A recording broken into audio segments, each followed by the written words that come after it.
What? Judy, everybody good? All right. I'd like to call this meeting to order of the Clark County Board of Education. I'd like to welcome everybody. My name is Scott Heisel. I'm the new chairman and happy to take over for Dr. Kudak. I certainly appreciate everything he did for the last 5 years. I want to go ahead and start out. If everyone could rise, have a moment of silence. I'd like to especially have us all think about the families of the 2 students that were killed, the 17 students that were wounded, the teachers, the staff, and the entire community of Marshall County as they are dealing with this terrible loss today.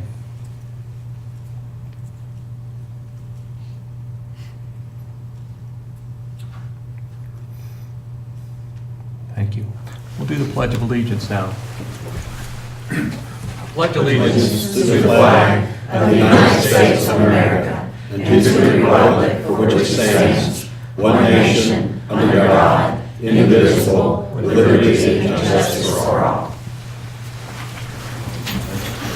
Were there public comments?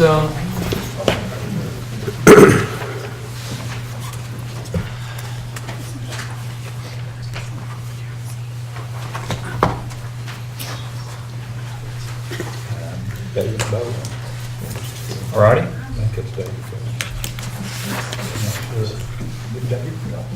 I believe we have a gentleman, David Boland, who signed up to speak as a member of the public. Mr. Boland? Sure. I would like to address item 8A that's on the agenda.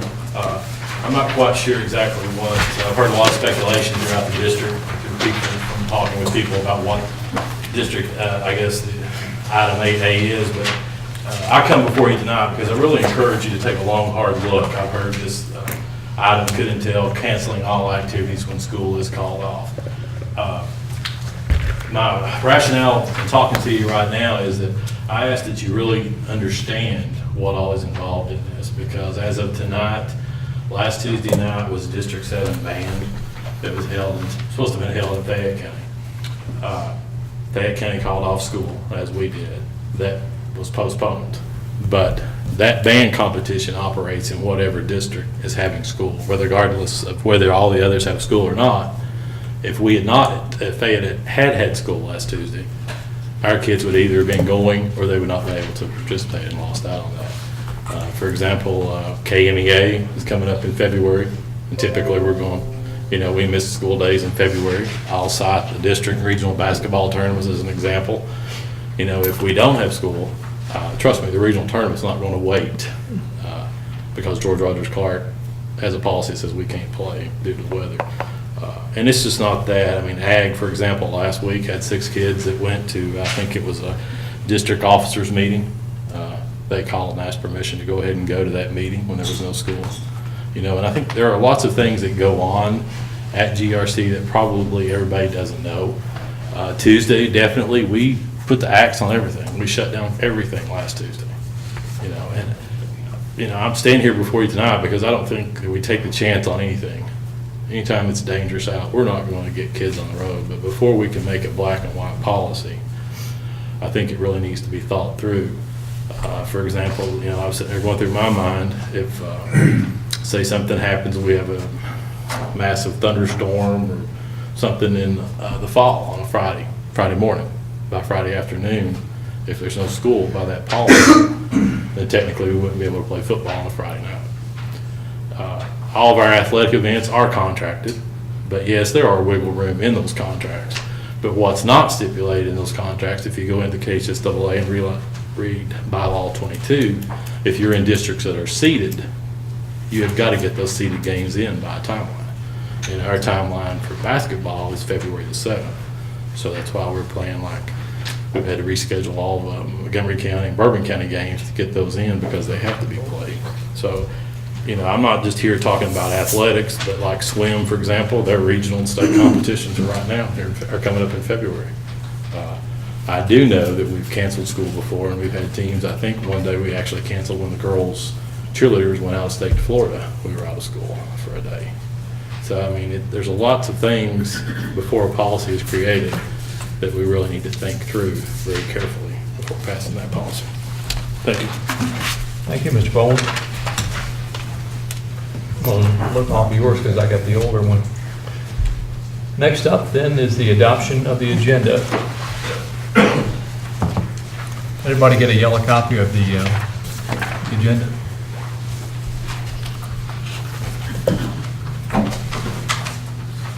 Motion will be in order to adopt the agenda. Is there an explanation for the scheduled break in there? I know we have breaks sometime, but I don't understand. What I was hoping to do is, this meeting was originally, the draft budget meeting was supposed to be the totality of the subject matter for this meeting. Of course, we moved several things we deferred things from last week to this. And I was hoping that we could reconvene our meeting after the break over in the central office auditorium, which is on the other side. There's a little bit more room there. We could sit around the table and some more writing space. And I think it would be more conducive to an open exchange of thoughts and discussion about various budget items, since we're really fairly at the beginning stage of the whole process. I just thought it'd be useful to open it up and make it more of a give and take type session and take a little bit of the edge of formality out. Wouldn't that be a work session? More of a work session instead of a special meeting? My original hope was to actually do a work session for that, but because of time constraints, I thought, well, maybe we can go ahead and kill two birds with one stone, and by tweaking this and going over the other side, and try to get the benefit of a work session type atmosphere, but still give us the ability at the end of that to take formal action, since we do have to do that by January 31st. We're kind of running out of time on the calendar, and there were other pressing concerns in January that folks were dealing with. Are we prepared to move our video and our recordings down there as well? No, it would take a couple hours to set up, to move video. It'd take at least 2 hours to set up video to move to another room. Wouldn't that have to be advertised anyway? So from my viewpoints, the meeting will, of course, continue to be a public meeting. We're still at the central office, so we don't have to declare a change in venue. And I don't think there's any requirement that meetings be videotaped. Certainly our meeting last week was not videotaped. This is still discussion, right? I mean, this would still be discussion of the. You're just gonna switch budget. it. I mean, my question was, was it advertised right? With switching rooms and all that? Can we legally? This was the agenda that we approved last week and was It was just submitted. advertised as a special board meeting here at the central office. But then what was published on the website in terms of the agenda had this break in there and had the specific Yes. location on there. So this has been part of the official record since last Thursday. I'll just remind everyone of the necessary motion that needs to be done to follow the statute is that you reviewed the budget. You don't have to adopt it or anything else, you just have to review it. Right, that's where I'm confused. If we're just reviewing it, why are we sitting around? But The state says you have to have a motion that says you reviewed it by January 31st. And Even after- discussion occurs during a review. Right.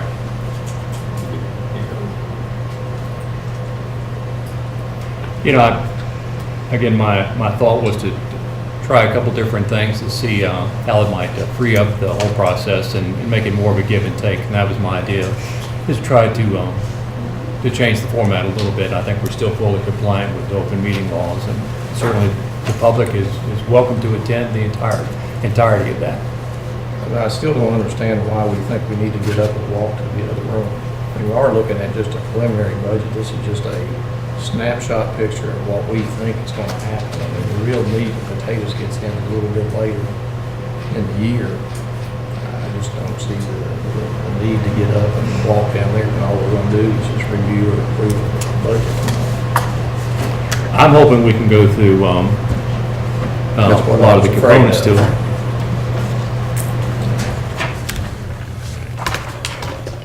And I think it would be helpful for staff to get a good feel of the tenor of that conversation, so as they move between here and May, they can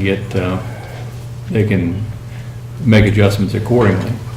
Seems like an unnecessary, drawn-out maneuver, is what it seems like to me. The other thing is if you stayed here, you'd have the advantage of still being on videotape, which I think is important considering the amount of money we spend per year that isn't ours. So the public has a right to know how we're spending money.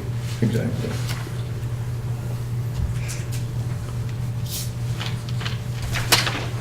Mr. Attorney, is this a special call meeting? It is. Do we have the ability to change the agenda? You do not. In other words, you can't add anything to it. I mean, you can decide not to take action on matters that are on it, but you can't add anything new to it. Can you not go out of this room? Is that what you're Can we asking? table the break? Well, I think anytime you're talking about the open meetings rule, your duty under the law is to interpret that against yourself as strictly as possible, to make sure you don't field an unnecessary complaint. And I guess if you consider the statutes and the policy, what it says is that you'll have these meetings by proper notice at specified times, but a specified time and place and not places. So I think it raises the question, if we change locations without notice to the public by the proper standard, whether or not we had it at a specified time and a specified place. So I guess the I'm not gonna say you can't do it. the critical question here Raises is questions. the public was notified there would be a break, when notified that we would reconvene in the auditorium. So can we change that at this point in time? If that's if that is the desire of the majority of the board? Are you saying was that in the notice? Is that a public? The notice said board meeting in central office. That's all Okay. it says. Yeah, so I don't think I don't think the notice has any effect on whether or not you do it. I think to strictly comply with the notice, you stay in this room. They're still in the central office if you go down the hall. I get that, but I don't know that that's a specified place. It may be specified places. Returning to, if we can't change the agenda, and the published agenda had us taking a break and reconvening in that room, how do those two get reconciled? Well, if it's an item on the agenda, then I guess that in itself suggests that there's going to be a move in second as to whether or not that will be approved. But since it's a special meeting, Well, the agenda itself is not noticed to the public at the meeting. The time and place notice is published, in advance. I thought there was a requirement that we couldn't change the agenda of the special meeting. It might be a policy Add something issue. to it. Well, we can amend the agenda when three members approve amendment. We just can't add anything to it at a special call meeting that the public didn't receive notice that was going to be under consideration. My 2 cents would be removing the, you can leave the break in, but reconvening in central office auditorium, I think that provides even more notice to the public and is more in complying with the spirit of the law, because we'll still be on videotape. So, and that way our meeting is getting out to the most number of people that want to watch it. So that would just be my 2 cents on the whole thing. I understand where you're coming from, but. If appropriate, Mr. Chairman, I move that we adopt the agenda. Motion to adopt the agenda by Mrs. Hicks. As is, correct. Yes. I'll second that. All those in favor say aye. Aye. Those against say nay. Nay. 3 nays. So the agenda as it's currently drafted fails. So at this point in time, I suppose it would be appropriate to see what amendments the board would suggest. I'll offer an amendment that says to adopt the agenda as presented with the exception of strike afterwards reconvene in central office auditorium. I'll second that. Okay? Amendment to strike that by Dr. Kudak, second by Mr. Peridot. Any other discussion? All those in favor of adopting the agenda with the amendment, say aye. Aye. All those opposed? No. I'll do a no also. So that passes then on a 3-2 vote. And then we shall proceed on with the agenda as adopted. Next on the agenda is student and staff recognition.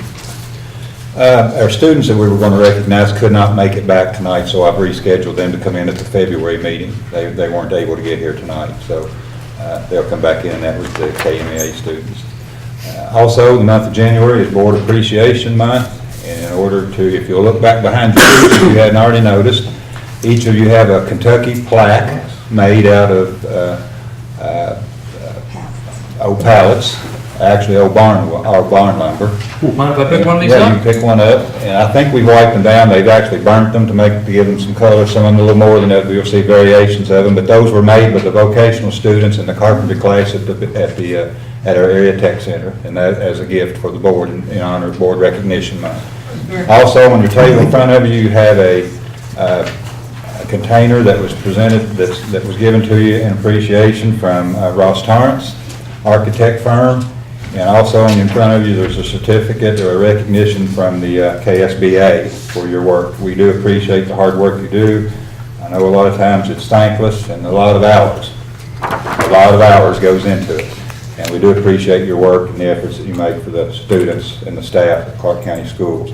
Also with us tonight, we have Judge Branham, who has a proclamation that he's going to come forward and he's going to read for you.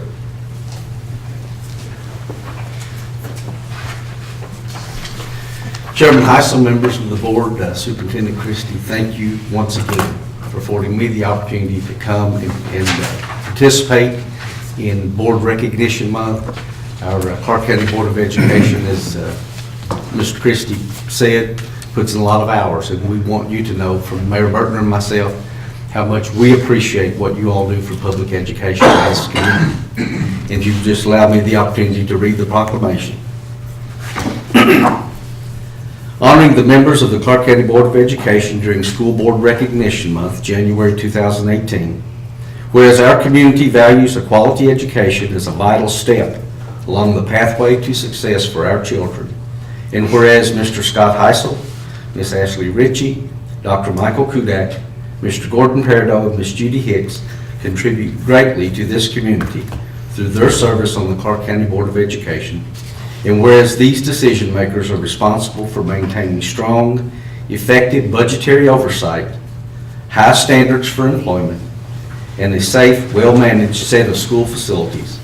And whereas these board members are serving our community with integrity, honor, and a commitment to our children's future. And whereas January 2018 marks Kentucky's observation of their contributions through School Board Recognition Month, therefore, we, Judge Executive Henry Branham and Mayor Ed Burtner, do hereby proclaim the month of January 2018 throughout this community as School Board Recognition Month, and urge all citizens to honor Mr. Scott Heisel, Ms. Ashley Ritchie, Dr. Michael Kudak, Mr. Gordon Peridot, and Ms. Judy Hicks for their service to this community. Thank you. Thank you, sir. Thank you, appreciate that very much.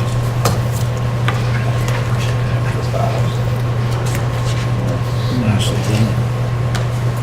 Anything else you have to add? I guess let me conclude the student and staff recognition. I sort of skipped over this hurriedly at the beginning, but I want to thank Dr. Kudak again for his service to the board for the last 5 years as chairman. He told us in December that he would decline to run as chairman again, but he took us through a very turbulent time, and I appreciate his service very much, and I'm certainly glad he's still with us on the board as a member. He's a valuable member of our board.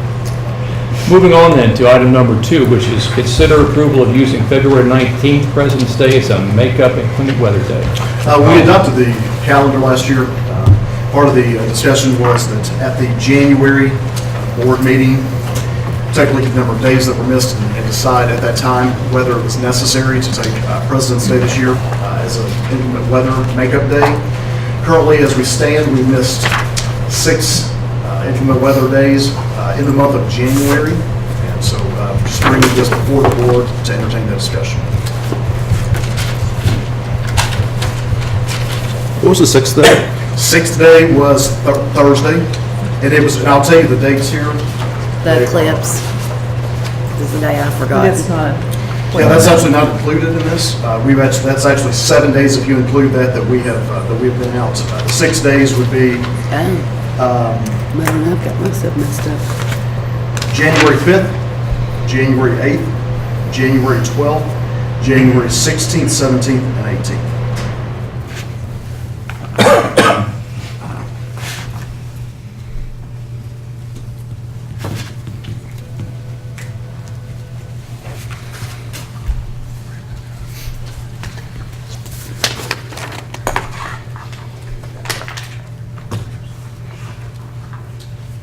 Any discussion or questions about whether we should amend the calendar and change February the 19th from day off as President's Day and instead have school that day throughout the district and use that as a make-up inclement weather day?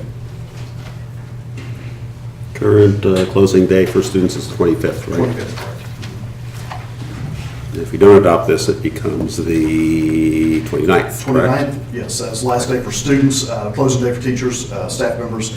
Well, there would be some discussion of makeup and so forth, but the closing day for students would be the 29th.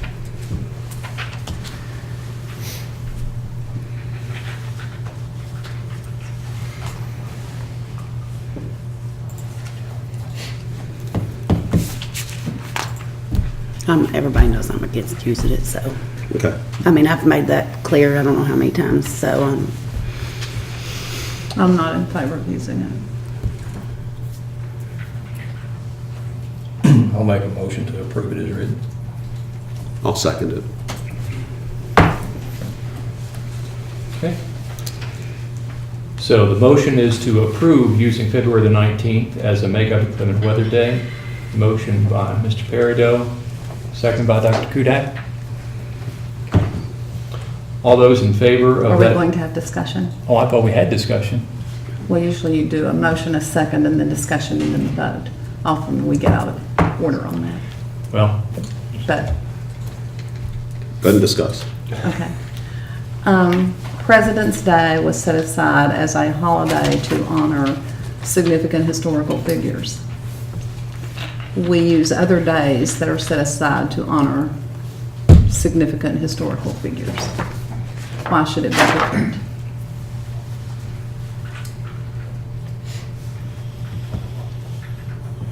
My thought is purely looking at an attendance number, and I think, let's see, the options would be, as it stands right now, to take President's Day and make that a regular school day, or to take May 29th and make that a regular school day. Correct. And I think your attendance is going to be a lot better on February 19th versus May 29th.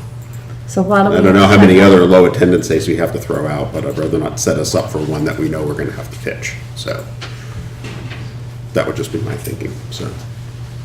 So why would we take May 29th as a makeup day?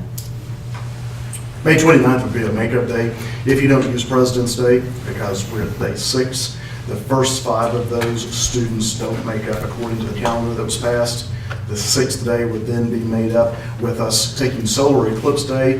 That moves our end day to the 25th. With that 6th inclement weather day, that would push us after Memorial Day to the 29th. Of course, there may be more inclement weather days, Yes. which will push us back even further, so.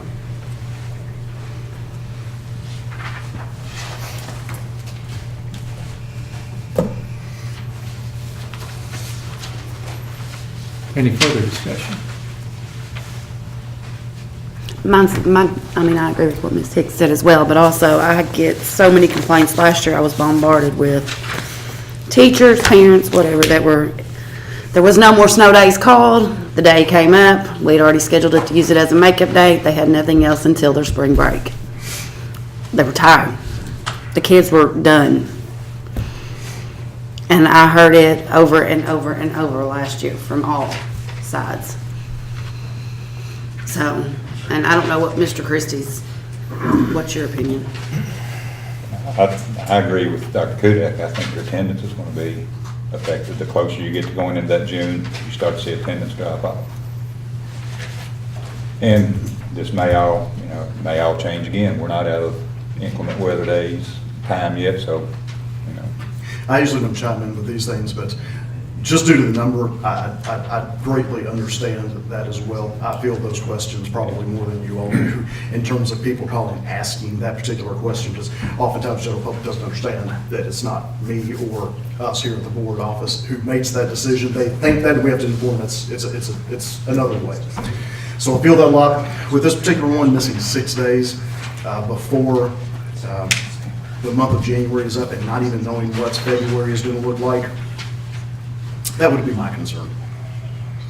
But I certainly appreciate those people who like to preserve President's Day, and I totally get that. This is one of those unique years where we've missed so many to this stage that I think we look at it in isolation. That's just me. I'll weigh in also that I feel that we have a greater probability of getting more education done on President's Day than we would on the week after with the 29th of May at this point in time. So that's what I would be in favor of, going ahead and utilizing President's Day as a day of instruction.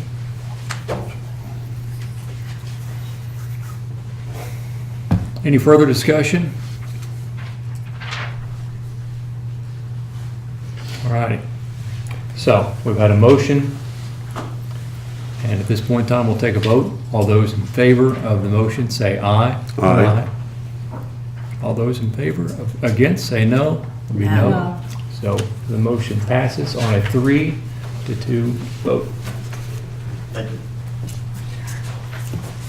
Item number 3, consider review of the second quarter financial review for the general fund. Mrs. Ellis. Good evening. Evening. Hopefully by now we have had time to review the PowerPoint for the second quarter. Just to run through a few highlights. At this point in time, we have collected approximately 48% of our budget. This is as of December, the end of the second quarter, at about $21.8 million. And we have spent right at, and that's, the 48% is within a few percentage points of the previous 2 years at the same point, so we're right on track for our collection rates. And then we have spent at this point 26%, 15.8% of our projected budget, again, right on track percentage-wise for the previous 2 years at this time. Are there any specific questions in regards to our revenues and expenses at this point in time? Could I ask you to go over, I did this as chair, but I'm doing it as a regular board member now. Could you go over some of the bigger variances? Like, let's say on the first page for FY 2018 revenue, miscellaneous revenue is a lot higher than budgeted, which is good. Interest and investments is higher than budgeted, which is good. On the expense side, let's see. Actually, we're pretty good on the expense side, but. Well, on the revenue side, we are conservative in our budgets when it comes to the revenue. And interest, we have received a higher interest rate this year from traditional bank, and we have sold bonds, which has made our deposit quite larger with traditional banks, so that's bringing in more interest revenue, which is why you see it has surpassed the budget already at this point. And then miscellaneous revenue, again, we conservatively budget that. We have E-rate money that comes in for our technology. A good chunk of that, though, this new system we went to with the insured cash sweep, where we are insuring our money 100% FDIC. It sweeps to it all of those accounts and sweeps, and sometimes the timing of that makes me have to do an entry into that miscellaneous revenue, and then it pulls back out the next month and washes. So on this particular statement, $281,000 of that is a sweep into our account to cover our checks, and it will be as you'll see that sweep back out in January. It shows on our statements, so it washes that entry back out. Okay. So that's the two revenue sides, and then on the expense side, let's see what we've got.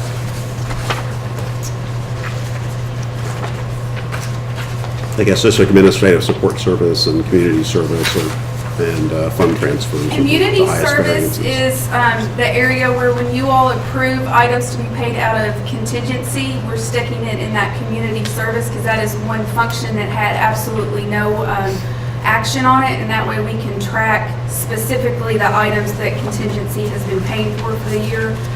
So up into the December mark, we have spent $296,000 basically out of the contingency budget on one-time expenses that have been brought to you Okay. for approval. Where was another area, I'm sorry? District Administrator Support Services, is 61% likely at this point in time? That is the board and superintendent budgets, and under the board, we write out a purchase order. We completely encumber funds for tax collections and for unemployment, and our workers' comp is paid up front. So there's big chunks for the entire school year that are already encumbered or paid out at this point, so that's pretty typical on that side of the budget. Okay. And funds transfers was high, but when it equaled out, so. And that is where, when we did the revised BG1, we added the additional dollars to the athletic complex. That's what that money is. It's been transferred to our construction fund for that project.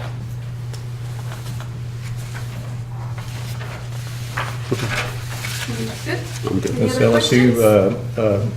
would you say that we're at pretty much the same place we've been the last 2 years with Yes, our sir. budget?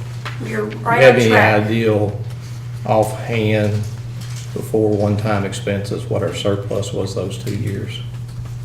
A little over 14 million Or what our surplus each year, per. He's talking per year. like last What year? was- Oh, what was left over, a little $1 to $2 million Each year? Yes, sir. Thank you. Any reason to think it'll be any different this year? No, sir. Thank you.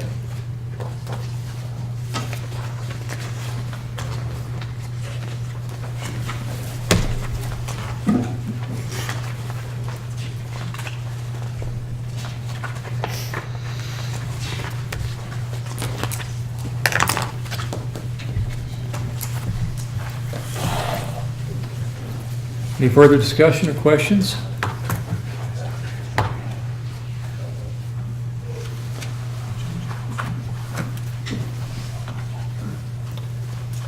There's no motion required, so we appreciate your sharing those items with us. Now we'll move on to number 4 then. Consider approval of capital funds request.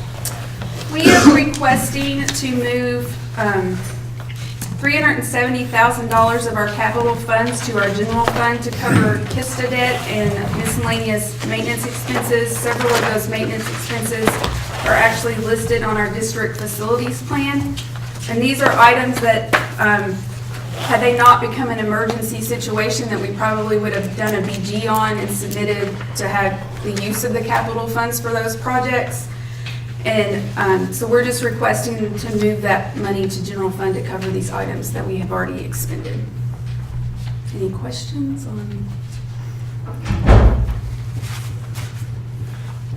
Maybe I'm missing it, but what we're doing is we're taking expense items and paying for them out of our capital budget. Correct. What is since we have several other capital projects going on at this point in time that could normally utilize that money, what is the benefit to the district of One doing advantage this? is KDE has put into place this fiscal year that they are now doing a rolling average of the last 3 years of your capital funds requests, and you can only claim 50% of that. So if we go 1 year with 0 claims, that makes the 1 of 3 years 0 and very much lowers our average of that 50% that we can claim. You mean in terms of the ability to do the same type of thing again, where we Correct. would take expense items and move them Yes, over? and the advantage of moving it from your capital funds to your general funds is you free up the use of that money for more options, because you're very restricted in your capital funds of what it can be spent on, whereas general fund, once it's moved over, we can spend it on whatever we choose to spend it on.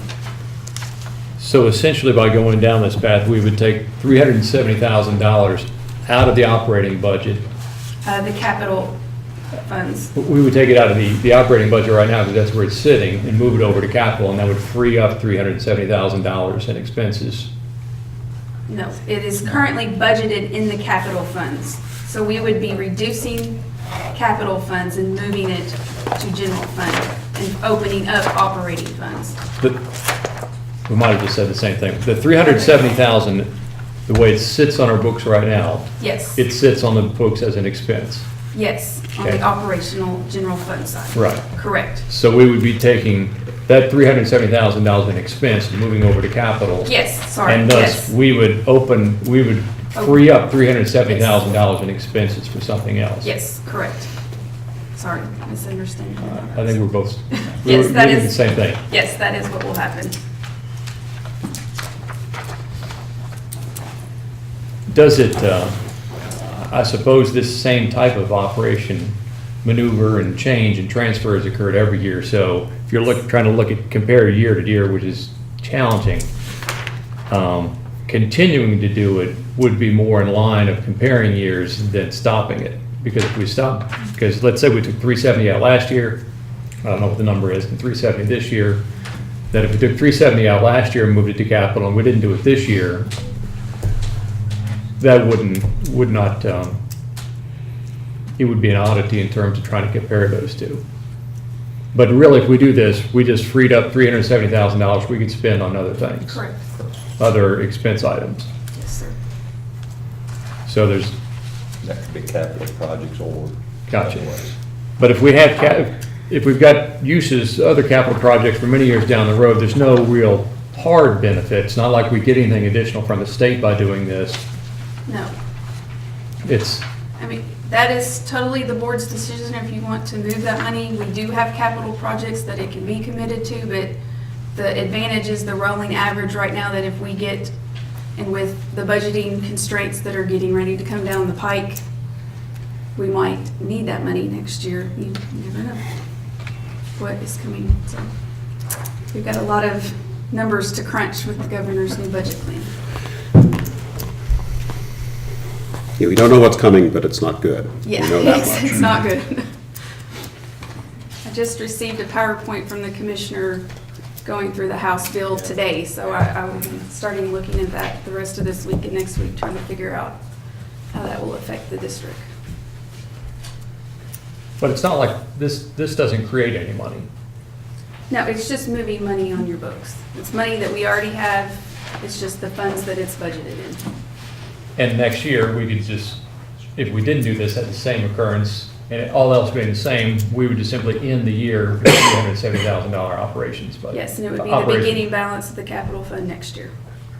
Because that money rolls And over. every other year, they. Every odd year, you have to escrow it into SFC. If you accept, which is another item on the agenda tonight, if we accept SFCC to help us pay for bonding in the future, every odd year, you have to escrow your capital funds that you will also commit that to an SFCC project. Does moving this help that process? Again, it makes it more liquid for us to use on whatever we want. Yeah, because capital funds is a restricted fund, so you can Yes. only do certain things with When that. when it so. becomes escrow, it's. When it becomes escrowed, it can only be used on a BG project. So in a particularly challenging scenario that we might look out a year or two from now when we said we can't do any capital projects, even though we might anticipate them now, we might have to be in a spot where we couldn't. If we didn't do this, that might limit our flexibility from that. Yes. Next year, whatever balance is sitting in our capital funds will have to be escrowed. If we want to accept any offers from the SFCC.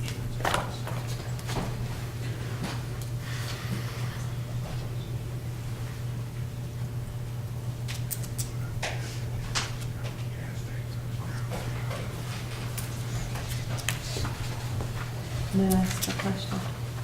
I sure think so.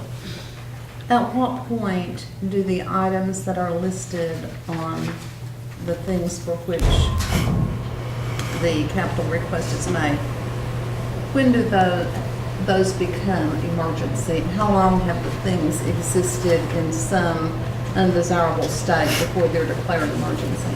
Probably different things. I'm not, everything on here is an emergency. Some carpet, I think there's some carpet repair in there.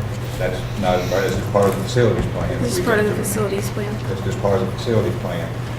When you see one like a compressor repair in GRC, that probably needs to be done pretty quick. But it didn't stop us from doing it. We went on and did it. We just used, kept money from here to do it, and this is just recouping some of that. The bottom line, all we're trying to do is move some money out of a very restricted fund into an area where it's more advantageous for the board to do what they need to do with it. If you don't do it, like she says, at the end of the year, it's going to be escrowed, and it can only go toward a capital project, a BG1 project. That's the only place it can be used. As it sits right now, you have this opportunity to request this. All these would also, anything you approve tonight would be subject to KD approval. Yes. There's only a certain things that they allow you to use capital funds for. And I feel that all these meet that, but we'll sit down with them and go through this list item by item. They'll go through every item.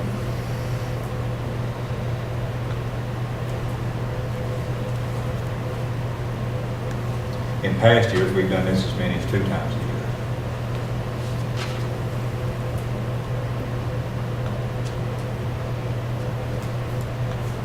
Further discussion?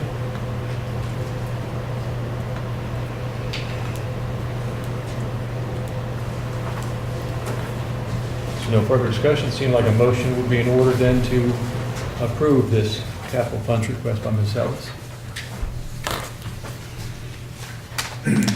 I'll move to consider approval of capital funds requests as described by Ms. Ellis. Is there a second? Second. So, motion by Dr. Kudak, second by Mr. Peridot. Any further discussion? All right. All those in favor say aye. Aye. That sounded to my ear as a 5-0 vote. Any no votes? The motion passes in 5-0. All right, item number 5, consider approval of the Schools Facilities Construction Commission offer of assistance.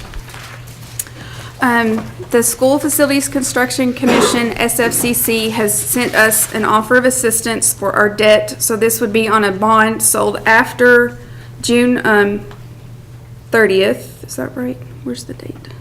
June 30th, 2018. So any bonds we sell after that point, we can commit $70,584 to that bond, and they will pay that amount back for us. Again, any money we have in our capital funds at the end of next fiscal year would have to be escrowed to accompany this bond when we do a BG project. So, in this past year, it was a little over $111,000, and we committed that to the athletic complex on that BG project. So twist that around, if you could, a little bit more simply as to what's the benefit to the district to do that? They are paying $70,000. If we do or if we don't, what is the advantage? You're missing $70,584 to be paid on debt for future projects. Okay, so if we do it SFCC, we'll give us $70,000 for these projects, and if we decline it, that money will not receive the money and will not be offered again. Correct. But it can only be on priority 1 project. Yes, priority. And would you say at this point in time, we have plenty of priority 1 projects undergoing that could utilize this? We only have the athletics as priority 1. We have to get, But I would describe that as plenty of utilization of it, wouldn't it be? if you have more options to add to that you would like to pay for, then and adjust any revised BGs going forward, this is money that can be committed to that. What was that specific amount? It was $70,584? Yes, sir. Yeah.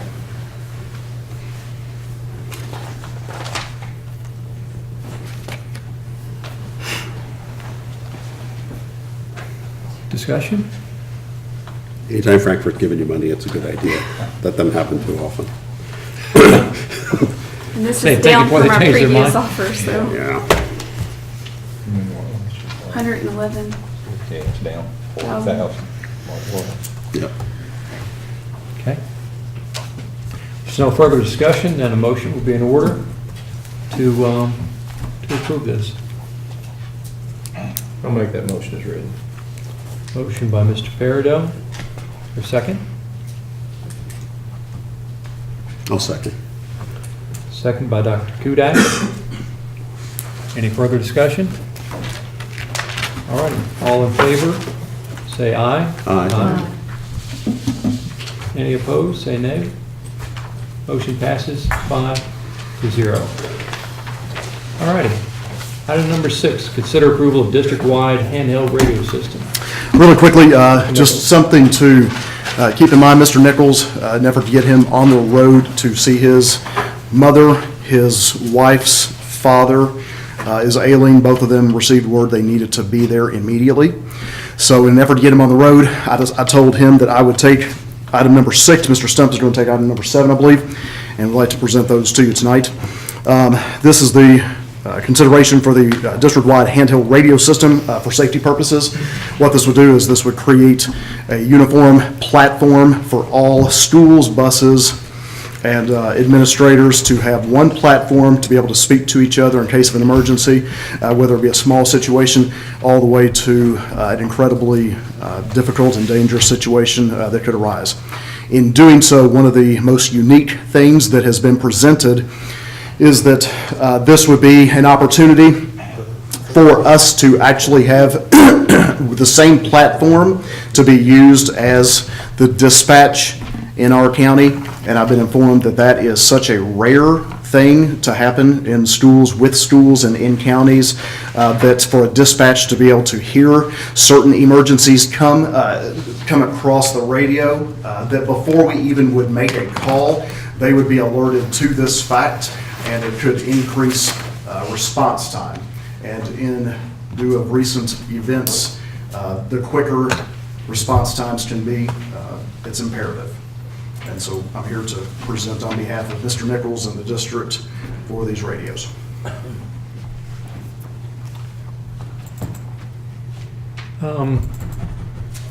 If we could, let's confirm the exact amount of the proposal. Correct. That is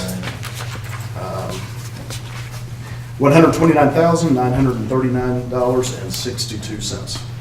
What I'm being told as well, and please correct me if I'm wrong, what I was told before Mr. Nichols left is, that's the price it would be tonight, and that price expires tonight. There would be a price increase after tonight for whatever reason, but that was what I was told as well.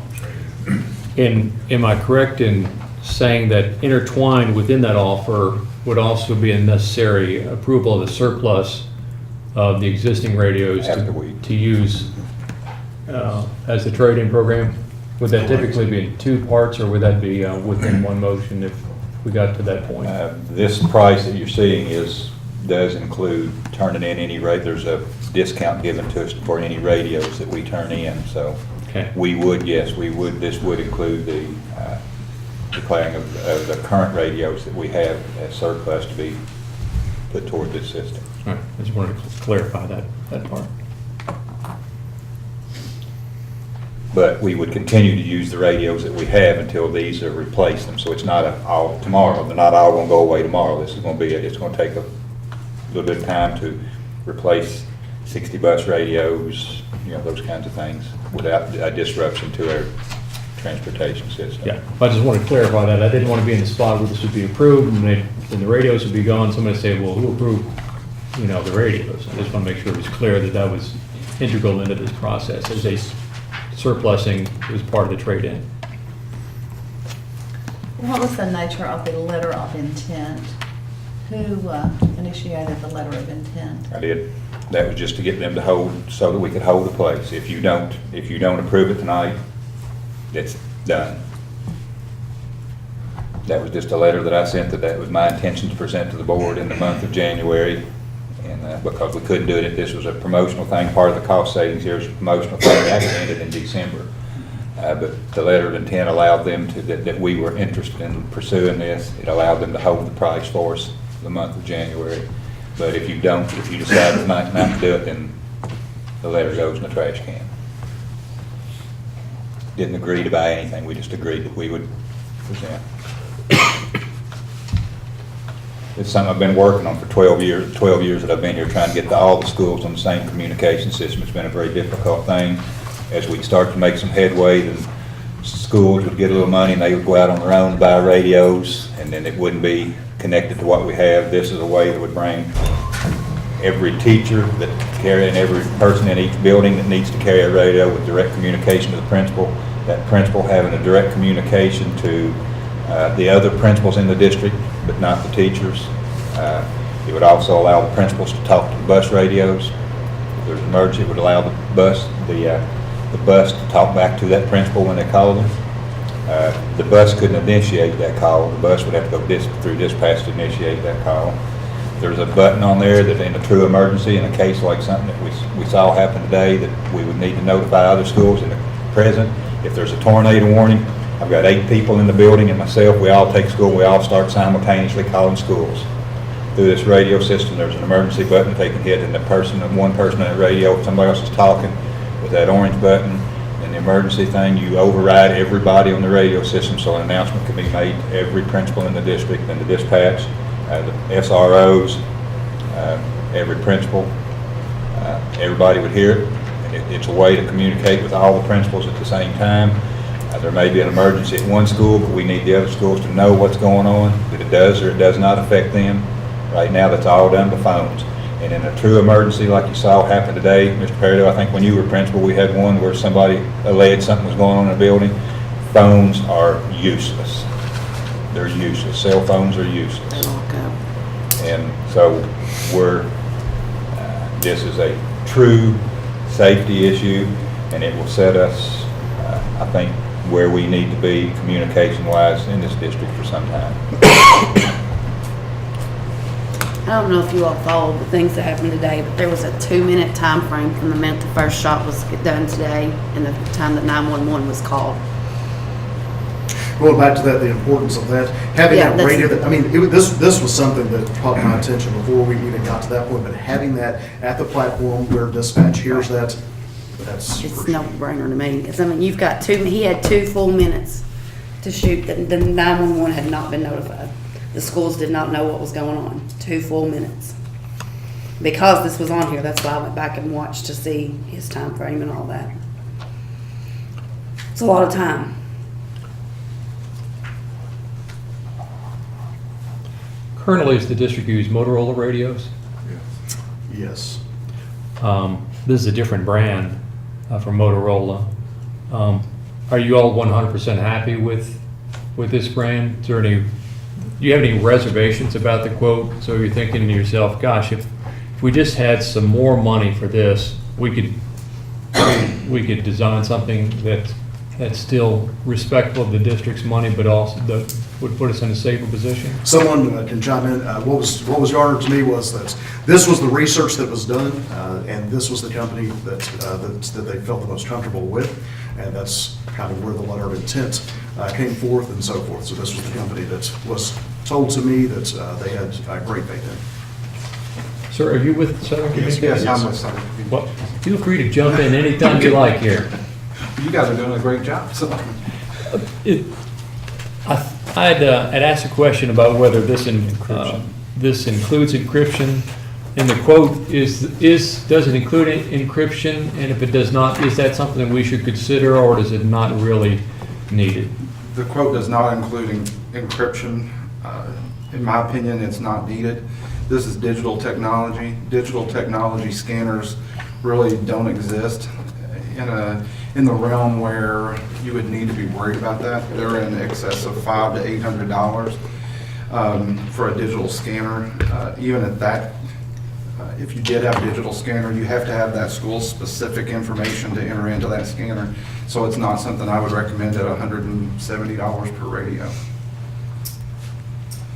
Encryption comes into play whenever you have highly sensitive things like drug activity, not even the police department locally, they're not encrypted. We have very few police departments throughout the state that are actually encrypted. State police, of course, they're encrypted. Danville City Police, they're encrypted, but it's few and far between that encryption is actually a useful tool and monetarily feasible. And I suppose if for some reason that was needed in the future, that could be added. Absolutely. It's a license fee per radio. It can be added at any point in time.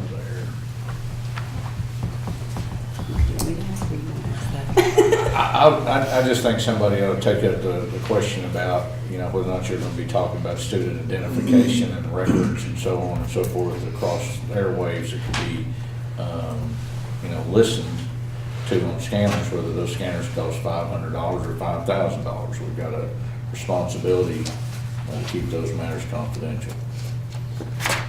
That's done right now, though, right? I mean, they talk on radios right now. They know that you don't put student names over those or whatever. I come from a hospital background where you can't give a patient's name over the radio, and so due to HIPAA violations and things like that. So while it's not a mandatory thing for student confidentiality and things like that, we do have the ability to set some private channels where the principals can talk to a teacher, through a private call, just like on your cell phone, by radio. So that would eliminate the need for anything that would be in addition to, as far as encryption, to protect the identity of a child or a staff member, for that matter.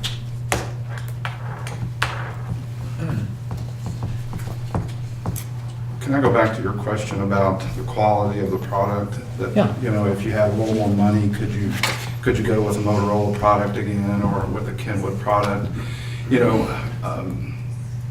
Hytera is a new brand to the United States. Its main function right now, it was just accepted as in the U.S. Open, so they have 1,500 radios and 15 repeaters handling 100 radios each. It's by far one of the best products that we've seen because we carry Kenwood and Tate and some other product lines, but none of those product lines perform for the money and for the quality like a Hytera radio does. So basically, what we're proposing here with 4 repeaters, you would need 8 repeaters through Motorola or through Kenwood because each repeater is capable of 2 talk paths. So that's a great function in one, that it creates an emergency talk path. If you have 2 bus drivers talking about something that's not an emergency, and you have a bus driver that has an emergency, he always has that open channel to talk through. And that also comes to play with your administrative repeater through the schools. You never have to worry about that channel being tied up and not being able to communicate. So that's one of the biggest advantages for Hytera, is that you get 2 talk paths per repeater.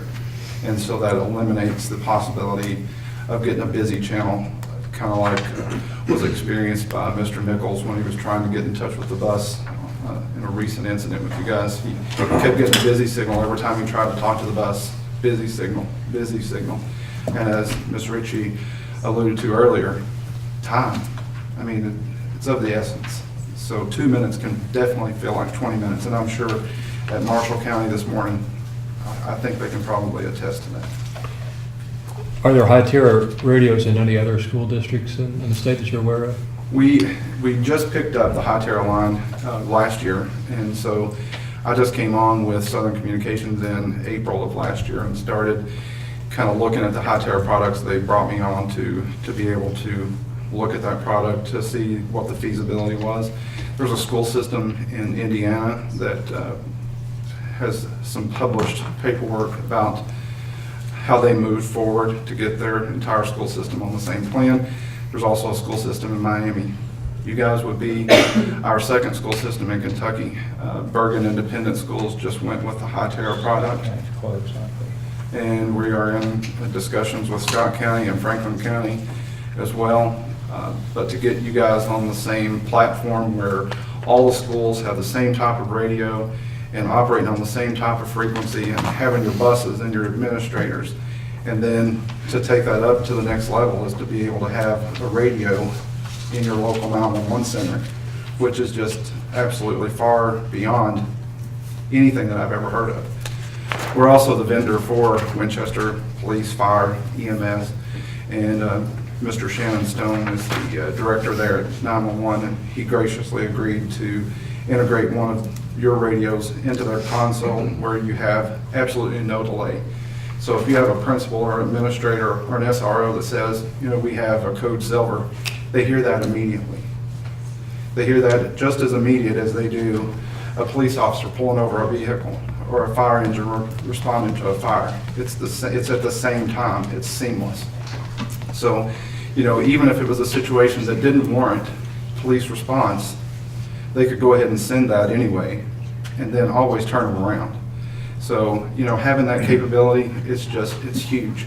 It's really So huge. there's no chance of any overload of the channel or jamming or anything like that? No, not at all, not through the 911 dispatch. And like I said, you have two talk paths, so even if you and I were speaking on the radio and somebody else had an emergency, they would always have that open talk path for an emergency situation. And like Mr. Christie alluded to, there's an emergency button on the radio that stops all transmissions. So if you hit that orange button on the radio, it stops everybody who's talking. That way they know you have an emergency and you need both lines at that point in time. Now that is limited to your 40 administrators that has been deemed necessary to have that capability.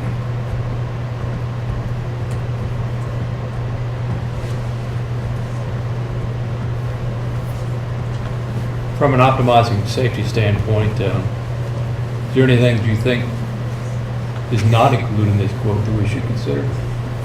No, and that's like I told Mr. Holland before the meeting, you know, that's our biggest concern, is to make sure that you have the optimum safety. You know, we've included things here like the emergency, like the ability for schools to talk to schools and buses to be able to be contacted by the principals but not have that same level back and forth. So we've really looked at every avenue that we could, and we've come up with a plan. You know, we worked with Mr. Nichols on this quite extensively. We think we have all bases covered from every angle, and I don't see anything in this quote, or can't fathom anything that would be in addition that would optimize safety. Mr. Christie, is this something that did not require a formal bid and proposals? We went through KDE, the bid process, and we had quotes from, I'm gonna say, I know 3 and maybe 4. So this is the result? This is the result of that process, going through KEDCs and state bid lists. State bid contracts.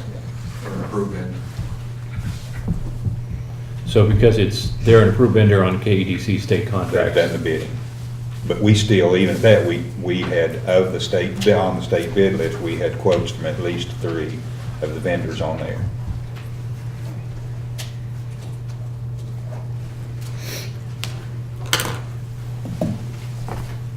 If I might, I just wanted to touch base on one other thing. While this pricing goes away as of tonight, you know, Hyterra had what was called a Go Digital Now program that they had that was extended through December 29th, 2017. Due to the letter that Mr. Christie sent, we were able to purchase those radios at a lower cost for you guys, on the assumption that we would be able to move forward with this process. So that's why we've set this expiration date as tonight. We had assumed it was going to be last week, but anyway, if you have any questions about that, I'm happy to answer those. We tried to get you guys, we knew that you wanted to move in the right direction to do this. We also knew that we had some things that we wanted to work on to make sure that we got everything exactly right. And that's why Southern Communications went ahead and extended that offer and extended that plan to go ahead and make the purchase on good faith. You know, like Mr. Christie said, if we walk away from here tonight with nothing, that letter goes away, it's null and void. And Hytera is such a reputable company that they've agreed to take back the radios that we've already purchased and hold us at no standard as well. So it was kind of a win-win for both entities at this point.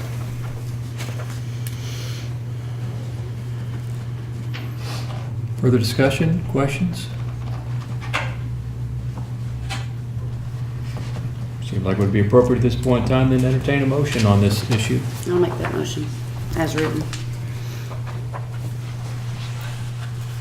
All right, motion by Ms. Ritchie. Is there a second? I'll second. Second by Mr. Paradell. Any further discussion? Very good. All in favor of the motion, say aye. Aye. Any opposed? Motion passes 5-0. Thank you. Thank you. Scott, I know you've got to recuse from this now. I've got something in my eye. I've got to go run the bathroom real quick and get Okay. it out.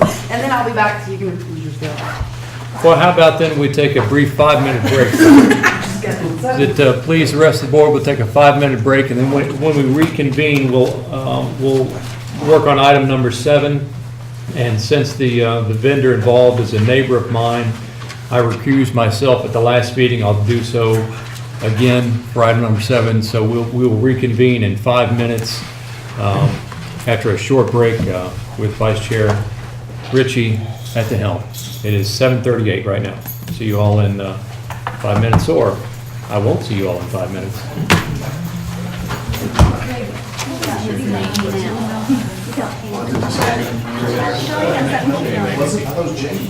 Yeah, I made that.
5 PM, you put that down right on this paper here for me. Okay, we are on item number 7. And that would be Mr. Stump, consider approval of fuel supply contract and the change of the tank from an above-ground tank to a below-ground tank. Okay, in November, I want to say November, we came before the board and requested your consideration for the proposal for our district-wide fuel services, both diesel and gasoline. We had 2 companies propose bids. One was Riley and one was Kentucky Petroleum. Our board considered the proposals and agreed to approve the proposal that was submitted by Kentucky Petroleum. At that time, the proposal was explained that we would have an above-ground fuel tank placed on our premises with security walls, firewalls, and things of that nature. So the reason we're coming before the board this afternoon is because following that approval, Kentucky Petroleum visited our site, did the survey, was looking at the most appropriate place to place the tank, and concluded that we do not have sufficient space out at a bus garage for an above-ground tank. So they proposed modifying the contract, modifying their proposal to address an underground tank on our location, which would not be subject to the same regulations as would be an above-ground tank. As I understand the regulations, that for above-ground tanks, you have to be 100 feet away from your property line, 50 feet away from buildings, another 50 feet away from your gas pumps, have to be another 50 feet away from your tanks, and that was prohibitive in considering our property, or the placement that we needed to put this tank on our property out by the bus garage. So they've come back and proposed an underground tank. Of course, that generated some additional questions. That's why we have Chris from Kentucky, or from Winchester Insurance here. He's available to address any of your questions regarding liability or security, but I'll touch upon that too, if I may. It's my understanding that with regard to underground tanks and liability with regard to leakage,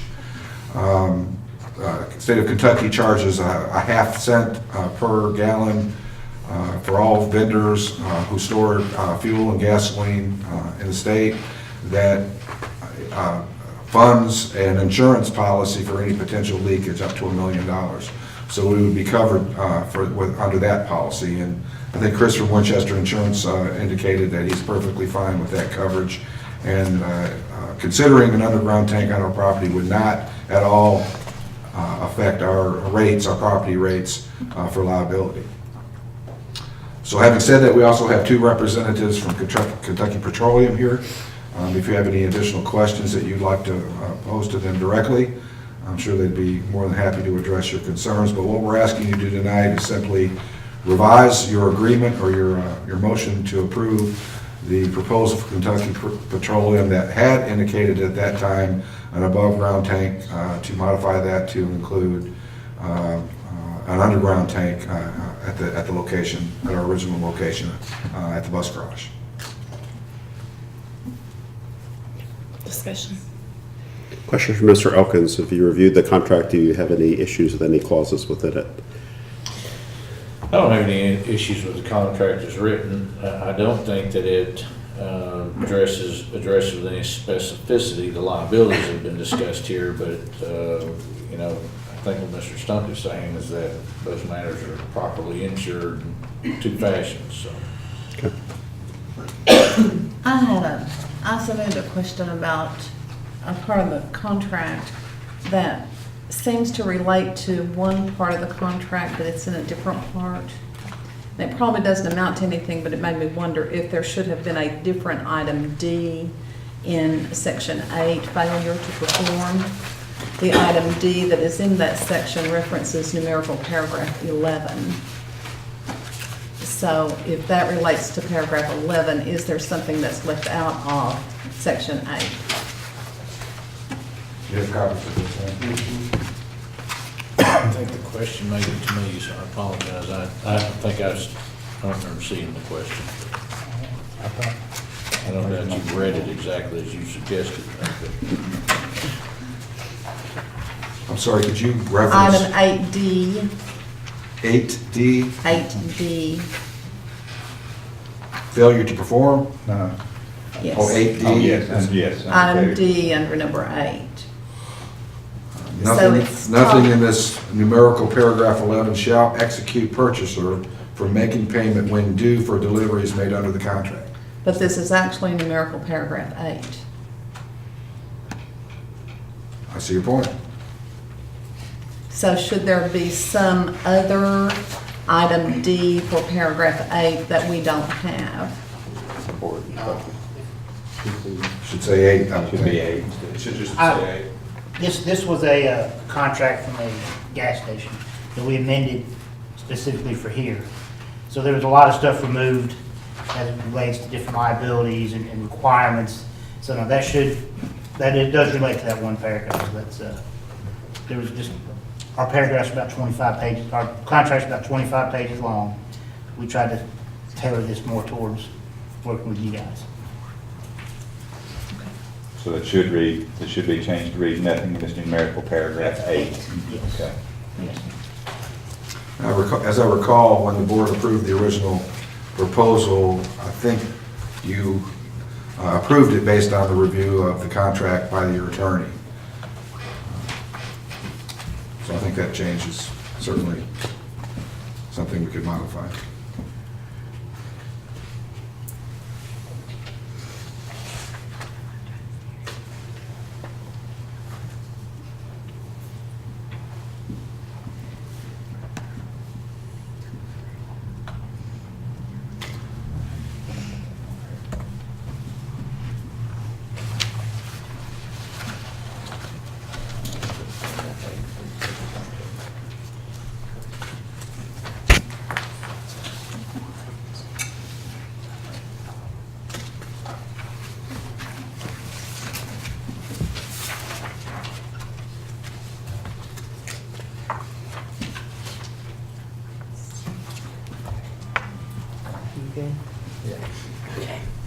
Any more discussion? Not, then we will entertain a motion for item number 7. I'll make a motion to approve the fuel supply contract and the installation of a below-ground tank. Motion by Mr. Pedo, I'll second it. second by Dr. Kudak. All those, or any more discussion? All those in favor say aye. Aye. Opposed? Motion carries 4-0. With myself, Dr. Kudak, Ms. Hicks, Mr. Pedo, voting report, and Mr. Heisel, who recused. Somebody want to grab him? You're moving pretty quick. Yeah, Keep going. we can keep going, I can keep going with you. He asked there, that's when he called it back in. Okay. There's his motion, but he can't understand. Your writing's okay, Ashley. It's mine that you would have to trouble. Sometimes, depends on if I'm in a hurry or whatever. And I'm Cheating off just, your sheet there. yeah, sometimes I write in sheets, it's just like. Hey, this is neat. I took my time writing that. I'm studying for board. Some of the stuff I've written, I've gone back and looked at, and I'm like, does this say?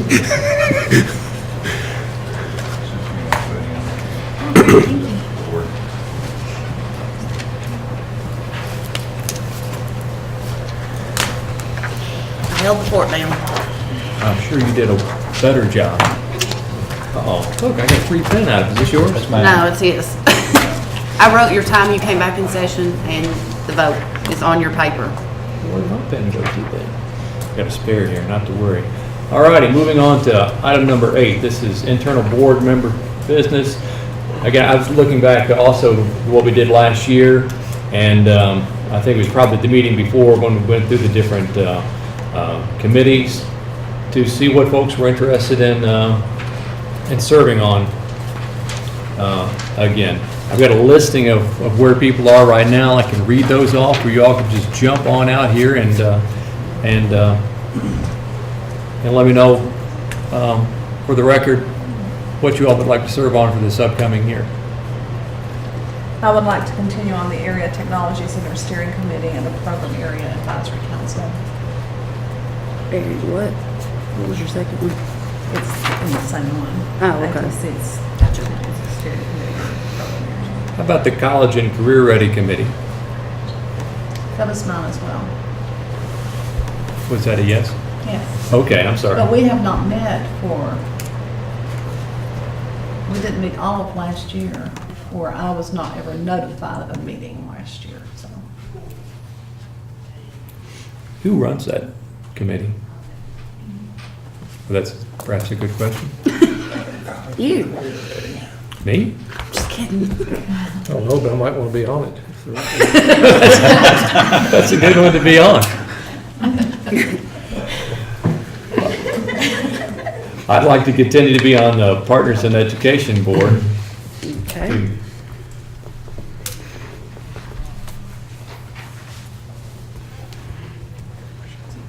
Dr. Kudak?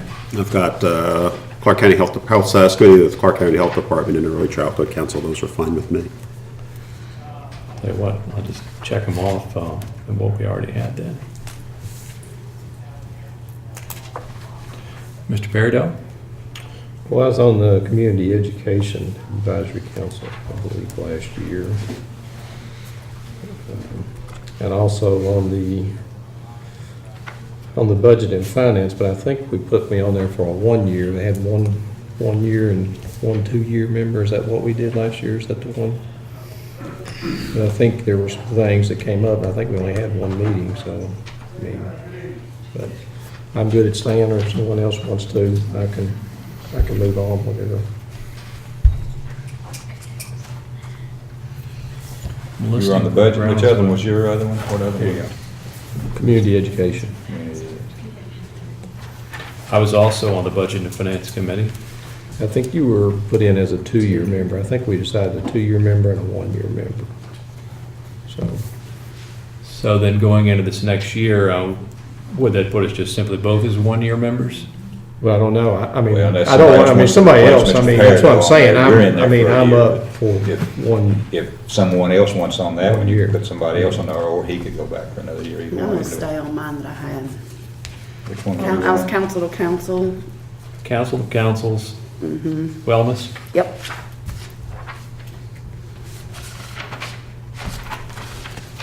Council to council's not listed. It never is. They always forget I don't know me. why it's not.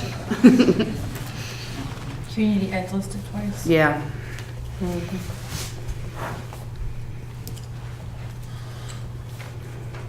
Probably a typo in the person that sent this over to Mrs. Nance. You're on councils, and what other one? District Wellness Committee. If you want to, we'll There you go. just take what we had last year. I am not familiar with the history of the appointment terms on the Budget and Finance Committee. I think the simplest thing to do at this point in time would be just to renew those for this upcoming year. Any objections? So essentially what we've just discussed is the appointments that we had last year that existed in the January the 17th, 2017 minutes, right after number 33, we would just renew those same committee assignments. Strategic planning, we didn't have that one last year. We didn't put anybody on that. Do we need to do a strategic planning? Who runs that? We didn't have a strategic planning committee. We put a plan together prior. Well, we had strategic planning about 3 years ago. Yeah.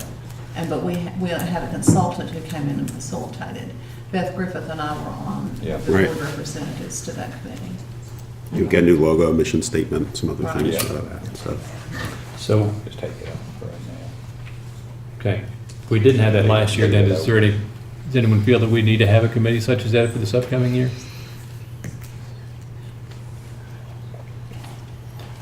Or if that need arises, we could assign it whenever that came up.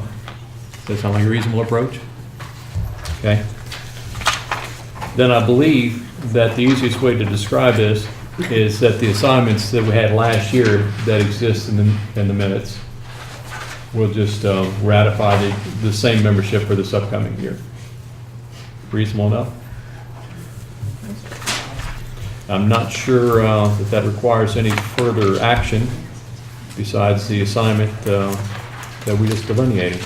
Is anyone doing early child care council? Dr. Kudak. Okay. I missed that, I'm sorry. All righty.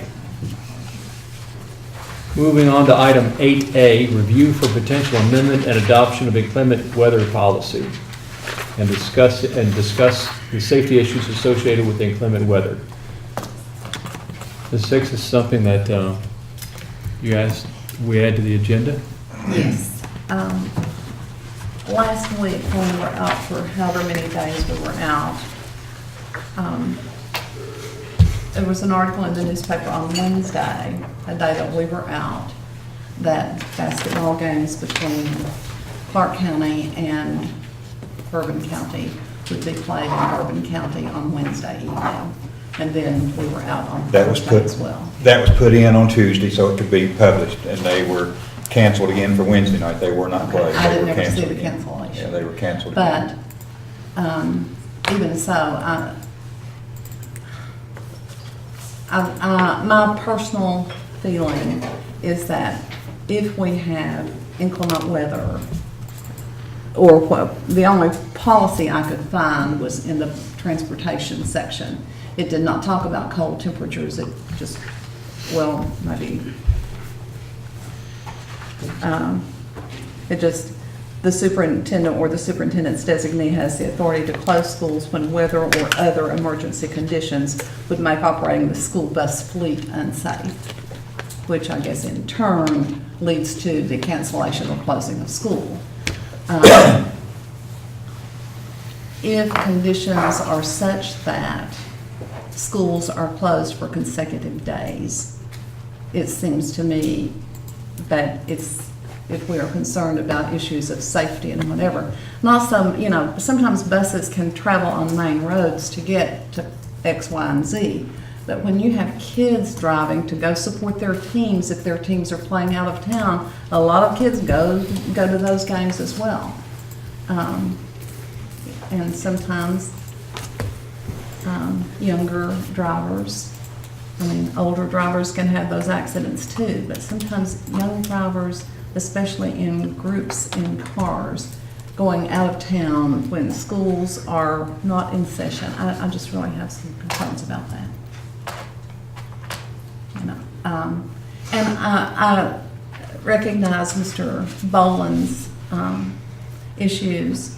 And, you know, I'm not a high school principal, and but I can imagine some of the things that have to go with scheduling and decisions that principals have to make, and the, you know, some of the issues that they have to consider. I understand that. And I'm not necessarily just for saying our policy has to be all school activities will be canceled. I think that we could follow the policy of Fayette County. You know, theirs says, the superintendent or designee has the authority to close schools or cancel or postpone school or after-school activities when weather or other emergency conditions would make operating the school bus fleet in the usual manner unsafe. When school is postponed or closed because of weather emergencies or inclement weather, all school-related activities, including athletics and extracurricular activities, also will be postponed or canceled. The superintendent may make an exception when weather conditions create unsafe travel conditions for school, but become safe for travel to extracurricular or other athletic activities, you know. To me, that, you know, that's Basically still what we do. What we have right That's what well, we but do. our policy doesn't say I know our that. policy doesn't say that, but I will tell you that every activity with the high school, we're in constant communications about whether it's safe to travel or not. That's exactly what we do. Okay, I well, wouldn't could we have any update our objection- wouldn't have any policy to objection reflect as long that? as, I wouldn't object to that as long as there's that option to, under certain conditions and the weather permitting, that you could still go on and do it. Do you know if that was Fayette County's original policy? I don't Because know. I know when they first did, they eliminated it all, and then they started getting pressure, and I think they backed themselves into that statement, if I'm not mistaken, that they came back with Theirs that. was adopted in 2008. So, well, I think they were a long time before that, I believe, that they were. Yeah. Ours was 1994. I just say, I think when you start putting things like that, you come up with what I would consider a hurtful policy. In other words, it has potential to hurt kids when you start limiting, saying you can't go here, you can't go there. Many times, you're going to get snow in the morning. It's 32 degrees, you can't run buses. It's 40 degrees by the afternoon, you can't run buses. The issue of can kids make it out or kids not make it out? Hopefully we're hiring coaches and people such as that can make that kind of decision. You're not going to come to practice on this day, you are going to come to practice this day. That they can make those kind of decisions. And then like, Mr. Boland said last Tuesday, they just shut everything down. It was said nobody's doing anything at that time. So I think, that you hire the people to get into the job, they make the decision, and that's the decision final. And other things, kids getting out and going to ball games, that's parent decisions. Parent says you can go to the ball game, you can go to the ball game. Yeah. My thought would be, I don't think you need to be writing a policy which really hamstrings you or really constricts what you can do. So that's on the one hand. On the other hand, gosh, all right, last week this came up. We having a board meeting or not? Okay.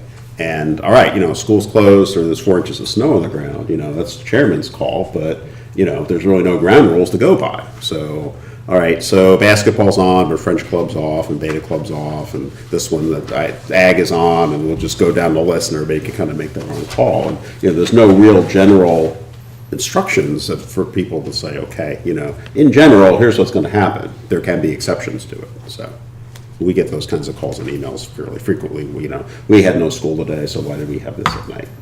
Right. So when weather conditions are just as I get bad. a lot so. of those. Why is it okay to do this when we can't go to school for instruction, but we can? During that time that we were off last week, the only calls you could have got was when we played Brown County on the night before we came back to school, because that was the only athletic event we had. Right. So, but in the past, that's happened. So. Oh, yes, yes, And there'll be a menu of 6 or 7 things that happen that night, and it becomes each individual coach's or person's call, and then you have some that do and some that don't. But For the last, at least, well, it's more than the last 5 years, because it's the way it was earlier too, but I can tell you in my time, middle school activities, when there's no school, there are no activities, those are called off. There's no question about the middle school activities. High school, it's on a per case thing, and Mr. Boland and I and the athletic directors, along with the superintendent and the athletic director and principal from the other counties. The KSHA process is 6 hours prior to the event. The host school makes a determination, is our grounds clear enough? Is our parking lot clear enough? Is our sidewalk safe?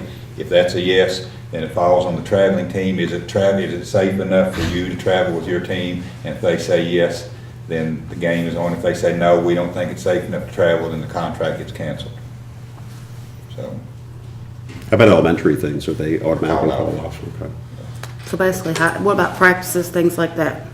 Not on snow day when we're out for school. Now, high school is a little different, but the middle schoolers, not supposed to practice. Now, I think we got a new coach, there was maybe a practice that happened in there, but we've got that resolved, and there's not practices on days it's bad. But I think even at the middle school level, some of this comes into parent decisions on, when they're gonna bring it. Child. Yeah, but they don't want their kid to get benched. Yeah. Ask some folks Yeah. about kids getting And that's benched why we because just they said no didn't come to practice, on no a Sunday. practice. We just said no practice or no athletic events or no other events on middle schools on snow days. But you always have the authority to come and say, we're not having anything today. Or you can say to the principal, I think it's going to be fine.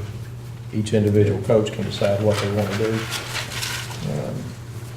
And there are those days, like you talked about, in the morning, there's snow on, and we're out, and then by 1 or 2 o'clock, we already know things have cleared up, we're gonna be in, the next day, so there's some things, it's a little different consideration than some of the days we had this last week. Seems like one of your days last week, probably your primary concern was wind chill. Yeah. And so we might have a wind chill condition at 6:30 in the morning that it's not going to exist by the evening. Yes, and that wind chill affects a different group of people than the ones in the vehicle. I mean, that's a group of kids standing out at the bus stop and walking the sidewalks, There's a lot of decisions to have school or not have school based on conditions at 6 a.m. or 5 a.m. or 4 a.m., not necessarily 4 or 5 p.m. So things in this era of changing weather, well, we had all 4 seasons in one day last week, you know, you need to have some flexibility. That said, though, I would like the policy to say something about extracurricular activities. And if it's the district's policy to say, okay, elementary and middle school are canceled, and high school is on a case-by-case basis, and that's what we're doing, and that's what everybody wants to go by, fine. But, I mean, there should be something that addresses it, so. I think you limit yourself when you do that. I agree, Really do. but, or you could just say I just think- extracurricular activities are on a case-by-case You basis. know, so. I think the policy that Fayette County has, they can get away in Fayette County. I believe when you start looking at smaller districts like ours and one school here or there, you'll get a lot more complaints when you start saying, we're not doing this tonight, we're not doing that tonight. Well, it goes beyond athletic, you know, Well, one of the I know, I decisions mean, we had to make. there's all kinds of On things. Tuesday, fortunately, EKU canceled, but on Thursday, EKU didn't cancel, and we were out of school, we ran a bus. Yep. Because those kids are still supposed to be at EKU, we ran a bus Yep. on Thursday. That's something, I mean, we do that since we've been doing it. Anytime school's been out, we've missed several days over the 5 years. Those buses run. Now, they weren't gonna run on Tuesday, let's go back, they weren't gonna run on Tuesday, but EKU ended up canceling too. So kids are driving to school to catch the bus to go to EKU. That's a parent decision on that. You know, if the road's not conducive to running the bus, we won't run the bus. But if the interstates are clear to get to EKU, we would run a bus. And it's up to the parents to decide, you know, should that child miss a college class or not, because they're still held to a different, they're held to a different standard. They don't get dismissed, they don't get excused because we weren't in school. Running a bus to EKU a day after a snowstorm at 9 o'clock in the morning is a lot different than running a bus on, you know, some of the far eastern roads out by Pilot View and Trapp But some at of the 6 kids that a.m. live on So, those roads still have to get to That's town true, to catch the that's bus.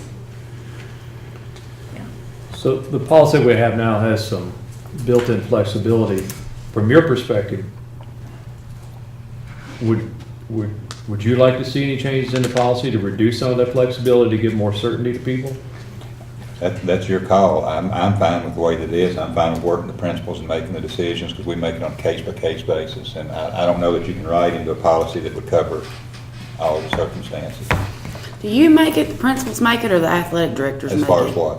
On if we're gonna go or not to a game, or if we're gonna have or not, who makes that call? I end up making the call.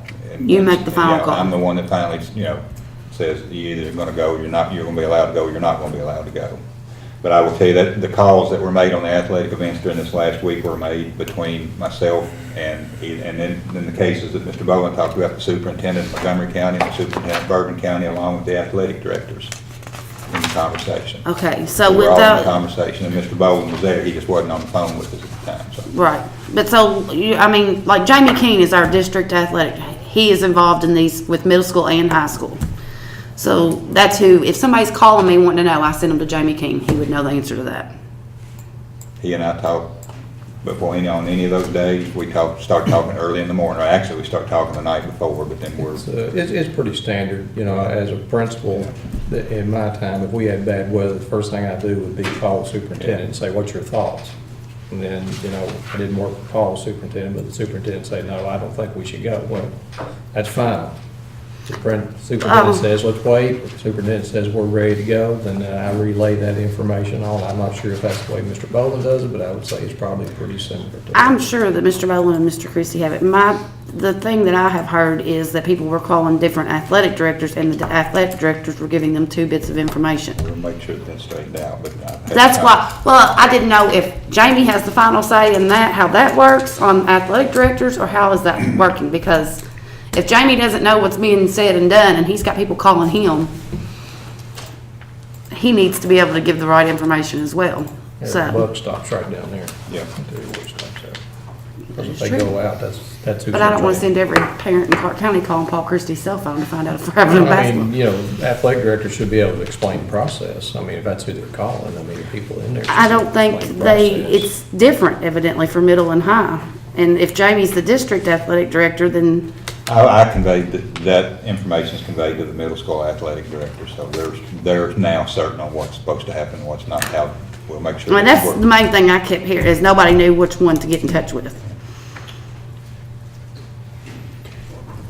In terms of the policies that we have that provide for the closing of school, it looks like this policy is 6.21, then also 8.33. And the wording on this is that the superintendent or the superintendent designee has the authority to close school when weather or other emergency conditions.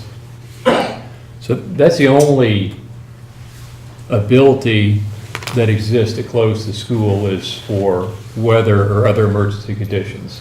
Otherwise, we're complying with, we'll be running a schedule that the board has approved. Do I understand that correctly? It's my understanding, yeah. And emergency conditions could be a lot of things. High water, Solar eclipse. flu, Yeah. health issues. False forecast. Yeah, Yeah. meteorologist. Okay. I just want, that's what I saw when I went through the policies. Those are the only two policies that address this. And the other part of the system, you know, we have, anytime school's canceled, we've got people that have certain responsibilities. I initiate those, and I speak directly with each of those to initiate what they're doing. We have phone trees, we have email trees, text trees that we go to, getting all the information out to everybody in a timely manner. Do I get a sense that a specific wording change would be something that would be developed right now? Or do you all feel that you want to just convey some thoughts to the superintendent as to perhaps the way to tweak notifications at this point in time?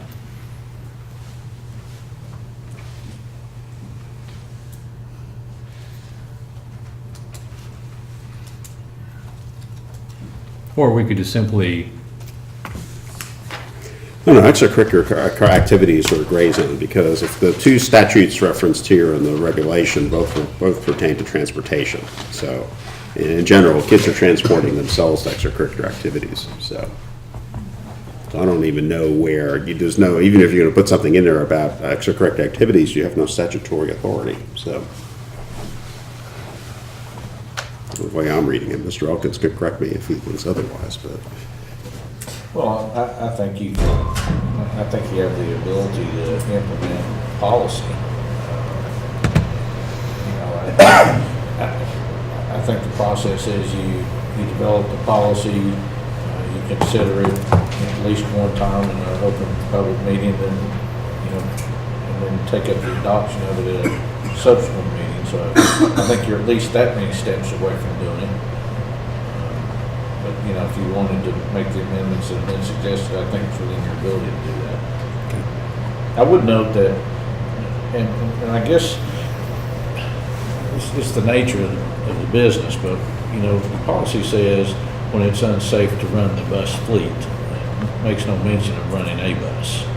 It doesn't just talk about isolated incidences of transported pupils. It says the bus fleet. And so I think that, that's a very broad notion. Is it safe to run a bus out to track on a given day for purposes of school? That's certainly the policy speaking to that when it says the fleet, but not just to that one incident. So I guess what I'm trying to say is, I think particular attention has to be given to that idea that the policy addresses when it's unsafe to operate the fleet as opposed to a bus. So I don't think the policy prevents you from running a bus, on I-64 up to Montgomery County on days when perhaps it would be unsafe to run the entire fleet to Trapp and Providence and Becknerville and various places, Athens, Bensboro Road, where we run school buses. Well, it boils down to attendance. I'm sure Friday, we probably could have ran buses on some roads and we could have got 60 to 70% of our kids here. But who wants to make that call? Right. To say, okay, buses are gonna run on these roads, and we're gonna bring 65% of our kids here. and 8.33 is more broad. It says, when in the judgment of the superintendent an emergency exists, she or he shall close the schools or reduce the hours of the school day as appropriate in the interest of the health and safety of the pupils. Seem like that, as long as he can declare it under those restrictions, it's certainly much broader than 6.21 is. Sure, and I think that's because it's a function of the executive officer capacity that he, he stands in to make, instant decisions when there's no time to call a special board meeting, give notice to the newspaper, come in here and have a moving second about what to do. So I think it's necessary that he be able to, and the policy enables him to make those emergency calls. Maybe in almost a cartoonish kind of way, I'm sitting here thinking, for instance, we break a thermometer, spill mercury in every school in Clark County, no time to do anything else. Mr. Christie says, we have to get the people out of these buildings until we get this cleaned up. That's a bad example. Yeah. Well, I would just say that even though 6.21 talks about, we could talk as one bus or the fleet or something like that, he could just simply say, just because of weather, whether it's one bus or every single one of them, he's going to close the school because of it. I think within that policy that addresses the fleet, the question is it unsafe to operate the fleet as opposed to any single bus. But then he has the further policy where he could call off school for any emergency that's, poses health or safety concerns to the student body, fleet aside. Well, my thoughts, when we get around talking about policy, first thing I want to look at is your policy working, is your policy not working? I have no reason to think that the policy that we have is not working. Now, if other board members feel like that it's not working, now if you want to say, pull out an isolated incident this year or an isolated incident last year, it's fine. But to me, if you've got something working, there's no way that you're going to get it and perfect it by adding more words to it. You're only going to take something away from it. So just my opinion is I think it's working. If other board members think it's not working, then, let's change it.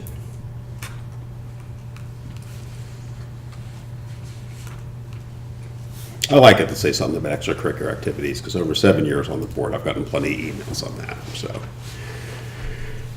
just my 2 cents. Specifically, what are you suggesting?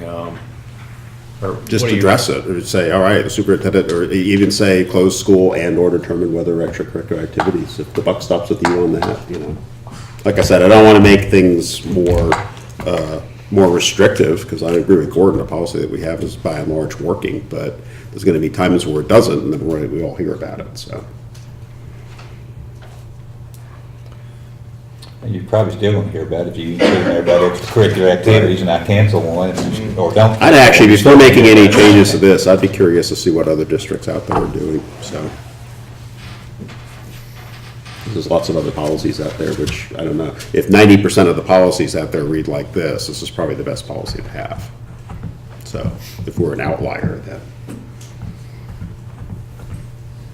Well, this, I think, is just a reflection of the Kentucky School Board Association policy, so, I would think it's being uniformly applied in multiple districts across the state.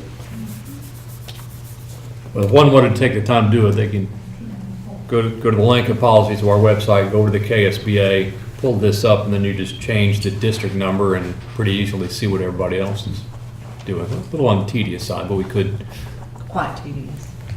okay. Yeah, we've done it already. Well, we can see what those other changes are. Other variations of this same basic 6.21 policy. But this has stood the test of time, I guess, since 1994.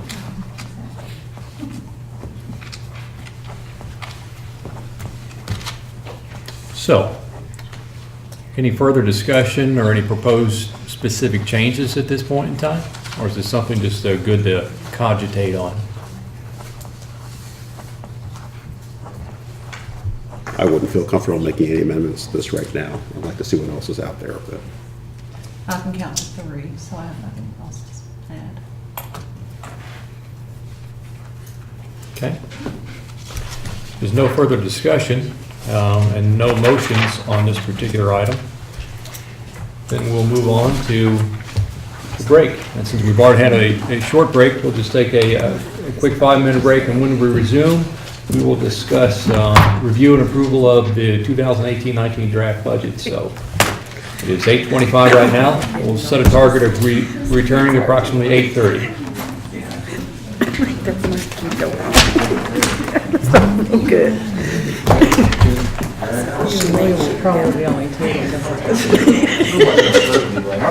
It took me a minute, but I caught back up. Oh my God. I'm gonna post it up on the website somewhere, but I had a hard time with the policies. Count to three. KSBA take all of our policies and put them in one gigantic PDF, and same thing with procedures. The reason they don't do that is because they change constantly. I know, but I paid them $10 for it, I got it Saturday, so I'll share that around for people who might want that, because for people like me, it makes it a lot easier when you can search one Right, yeah. 500-page document than trying to flip through all of it and be afraid that you might miss it. I'll share that around. The other thing you do with something like this is actually just email we subscribe to their policy service, and part of the policy service is if you need research done, they will help you. So when you email the proper policy person at KSBA, and it's just changed recently, I don't know who it is now. I know Katrina Kinman sends out the quarterly policy report. She can give you an idea if your policy is an Mary, outlier. somebody is the new policy Yeah, person. there's a new person. Mary Bergen, or I can't remember her name. So anyway, they can give you an idea of what other policies out there say. Okay. So you can say, listen, we had some discussion about policy such and such, and we wanted to find out, what do other districts say. So they'll come back and they'll say, that's the model policy, or they'll send you the model policy and say, there's a lot of districts that, some of these policies, everyone is different. So some policies, KSBA, they take a KSBA model, some don't, some will alter it. You're free to make any policy that you want, but in general, the other thing is, if we do policy changes, I usually like to try to run them through KSBA first, because they will render a legal opinion on it. So if somebody this And- evening had a wording change, Right. It would still go to KSBA for their review Okay. and recommendation. So, Right. because we have our legal review, but they'll also review it legally. There's a group of people that's the only thing to do is look at policies. okay, So, the policy updates that we get in June every year come from KSBA. So, and most of those, the reason it comes in June is because the legislative session usually ends March, April, somewhere around there. That gives them time to take all the laws that are enacted by the legislature and apply them across all the different policies. So most of the reviews that we get back in June are, generated by something that the legislature did. Not all, but most. And of course, if there's executive orders and regulations or other things that come out, there'll be some policies revised as those things happen. So charter schools are a good example. I think there's a charter school policy on the books right now that's going to change 4 times before now and next year probably, because all the regulations are not fully written yet. So. Well, I haven't been doing boot camp with HR Or they're written, they are going to change. So. I paid $10 of my perfectly good money and got KSBA to run this all in one PDF, so I'll share with you all the 568-page PDF on these policies, and I've got one on procedures Well, too. and you can't just like stop. Got two for $10, $5 a piece, it's cheaper that way. This like jerks your legs out. Are you allowed to share them? It's gonna jerk your I'm legs. going to. I don't think this policy says I can. It's our policy. Thank you. Send it on. As long as Christie doesn't find out about the $10 I spent, she could Well, have last night I read about, spent on, I won't tell her. okay. She's up there in front of me. Yeah, she's got more going on. Yeah. But what also on my Apple Watch I decided is, it is because there's sweat, I can't pick up my, because it kind of like your Lives in Richmond and got a job at UKU. And so I keep taking it off and wiping it. So last Wednesday was his last And day. I do TRX. We haven't gotten a report in place yet, so you guys have it again for now. Jeff is good. I go to Megan's class on Wednesday nights. We've interviewed a couple of before. She does a great job. Just to note, you're probably aware that all of our board documents, they're out on the website. I'm assuming, sometimes I get caught in the assumption of what people really know. Like, Yeah, well, I covered school board for about 2 years before I was doing. I'm the I'm a veteran. Just wanted to check. Thank you, though. All right. She's trying to say something. One was one that I said, have you been? Good, how have you been? It's not like a one and done, like I thought. You were out for a little bit. Why was I had shoulder surgery. My mom had that too, and is yours still hurt, or is it It's that much is sore. I'm still learning to breathe. I think that's what it hurts, was just getting through. And I really, I wasn't really, what do you reckon? I was, I'm really good more than people are about my biceps, shredded my biceps. How long were you using it, like after you realized that you had I think that's why I felt sexual tear or something too in there.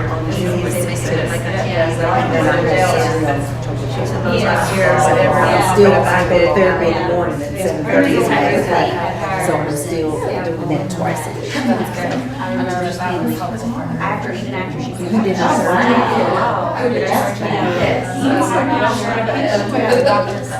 Well, yeah, because she made us. Yeah, he always. Her surgery was in Mount Sterling, actually. And he's really serious. And the last time we were there, I had with my doctor's job, there's just this problem. Did you have like the giant thing? Yeah. No, mine was, it came across here, all the way around my waist, and then it had another piece that was stuck out. So everybody goes, well, can't you drive? Did you use one? I said, yeah, I could, but with this baby, it's not in the steering wheel. I don't think it's going to be possible. Yeah, I heard it like that. Yeah, I had to keep it, and I had to sleep in a recliner for 6 weeks.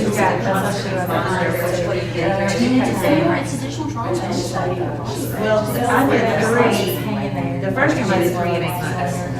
And after that, I done a lot better. After I kind of finished your raising well on that. She can't, we actually all not this year, since she had surgery. I think she still has some. She's only 11, she has a little bit nervous about it. So that I was waiting a year before I did the 14. I'm up to hear, I can't hear this because I got here. Right. I don't have this. There was one, I was, this is more tired. And how soon were you able to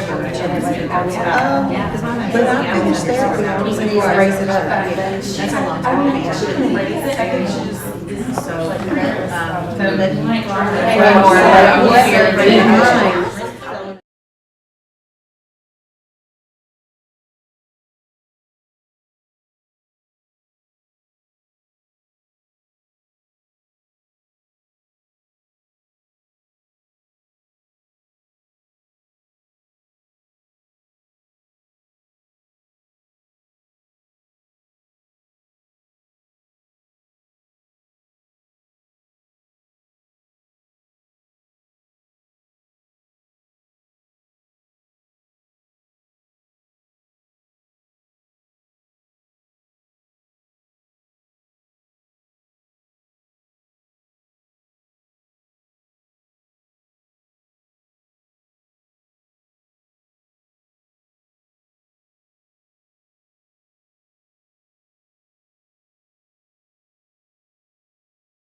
Call the school board meeting back into session after the break, and we'll move on to item number 9, review and approval of the 2018-2019 draft budget. If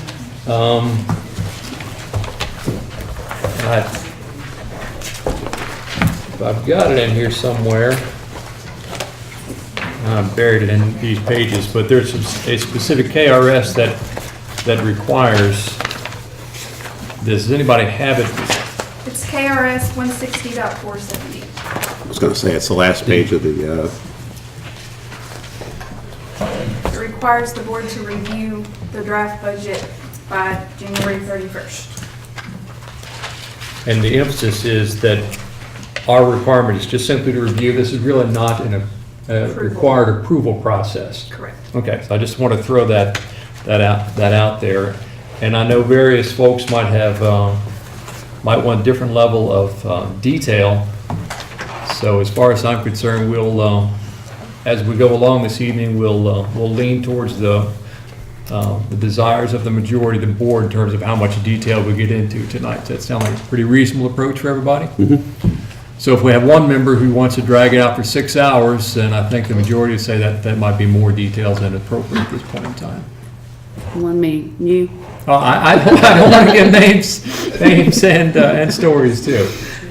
I'll turn it over to you, Ms. Ellis. All right. I just want to start with, I feel I am a transparent person. I have tried my best to put together a fair and honest representation of the budget for the next fiscal year. At this point, with the information that we have been given, due to some of the circumstances that have occurred this month, with the loss of Dr. Bob, a great mentor for me this past year, it's been a bit difficult, and I hope that my presentation provides the information that you all need, because I know you are used to the narrative that OVEC typically has put together the past 8 years that we have worked with them in this capacity.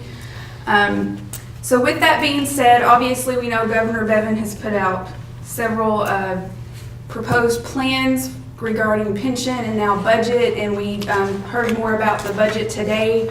I haven't had a chance to dive into all of that information yet and give an exact estimate of how that's going to affect the district. Things we do know at this point are that grants that will be cut for next year are professional development and textbooks, and that adds up to about $205,000 that we have gotten. Was our grant for this year. 50% of that was actually already cut for us this year, so we've actually already lost about $103,000 this year on those. We have already adjusted with the principals and accommodated that loss in funds.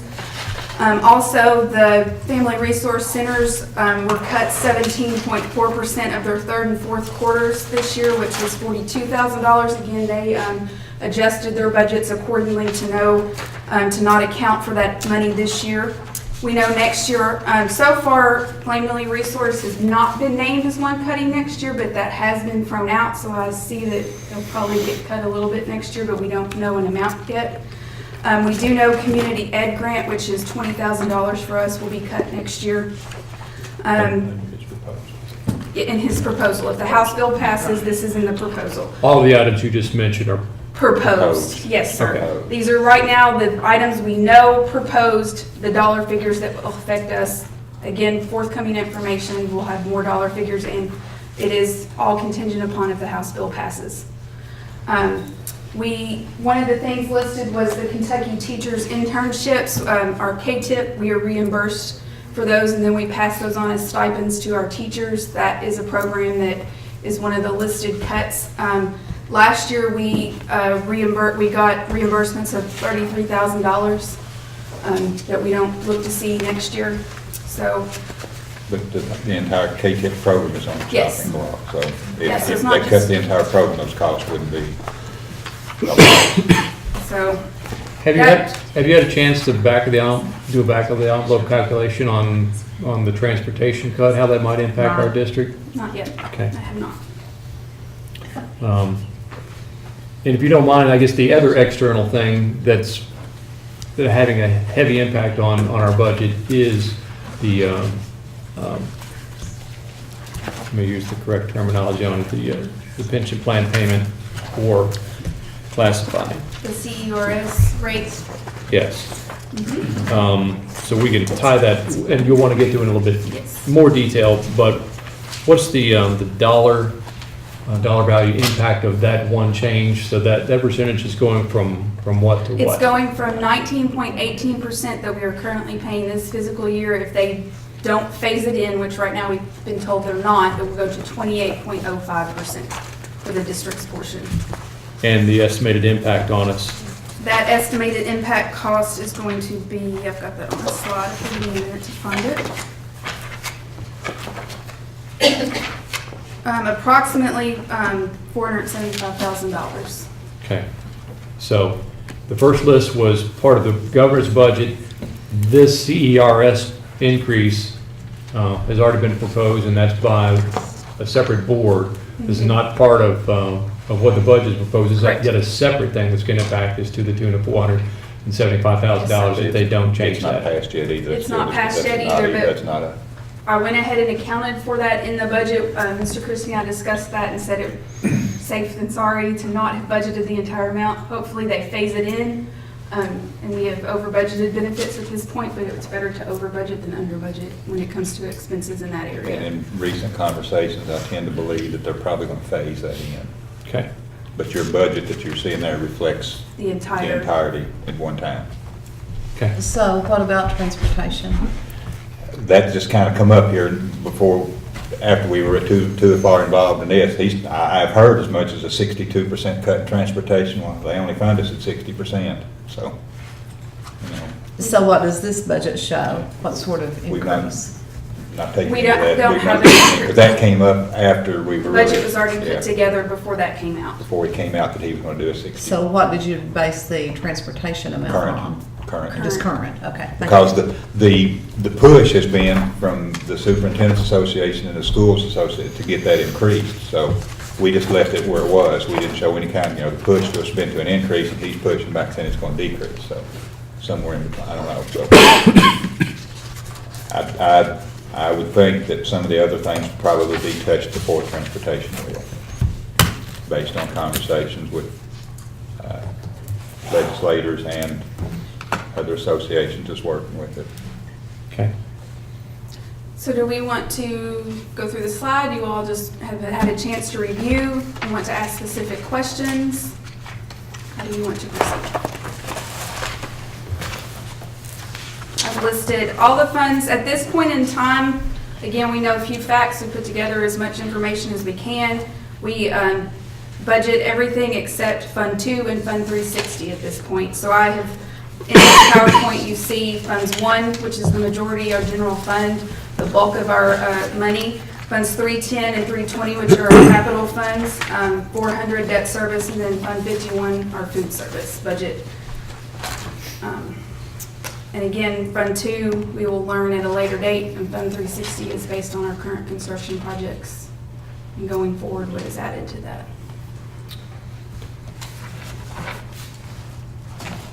Let me suggest then that we go through each one of the slides and perhaps hit the bottom line number, and then if there's additional questions or if you think any additional emphasis is needed, we could do that at this point in time. I suppose it's simply reading everything on the slides, just as a matter of time saving. That sound like a pretty reasonable approach, everyone? Yep.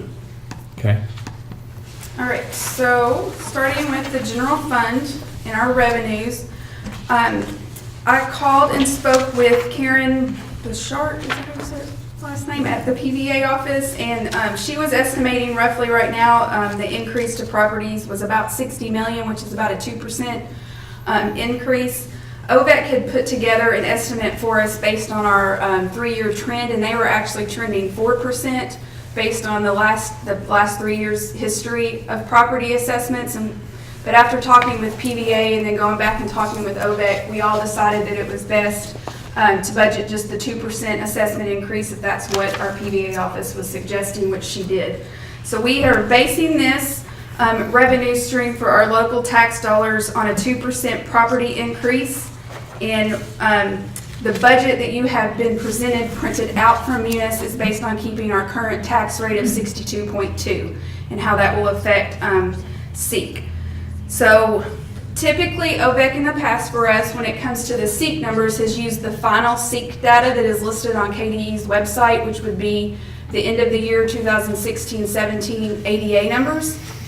And so that's what they put together for us. So you were provided from OVEC a property assessment listing that they provide every year, a SEEK calculation, and also they provided a, which I have on another slide, the tax rates based on that 2% increase in SEEK, what the tax rate would equivalent to if you did a 1%, 2%, 3%, 4% raise on the taxes.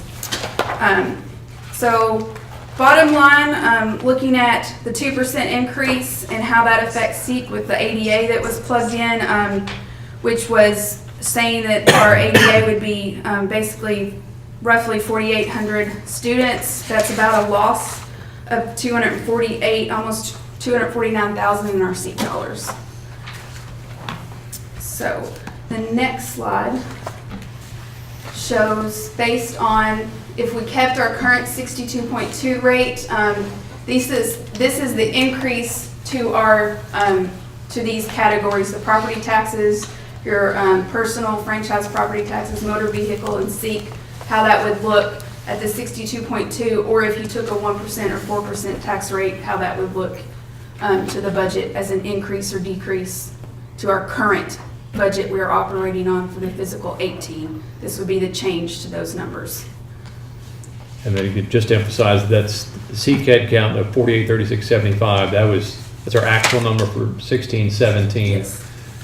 And there's been some discussion that that if demographic trends trend downward, we might be at a number less than that. Mhm. So some might say that that's perhaps a very conservative number that might slip from that. And I have a SEEK calculator spreadsheet on my laptop. If we want to plug in different ADA numbers to kind of tweak it and see what it looks like, we can do that. Or at another possible work session in February, we could sit down and with more information after the budget from the governor and House bill. That might be an option that we could discuss. I just wanted to point out that number Yes. assumes we're not losing Correct. people from last year. We have been losing, but it's been a very slow thing, so. So seek down 248.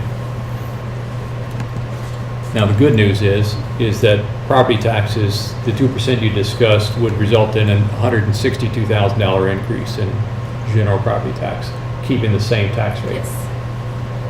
When you calculate SEEK in there, our overall, between those categories, we're losing about $54,000 if we keep the same tax rate.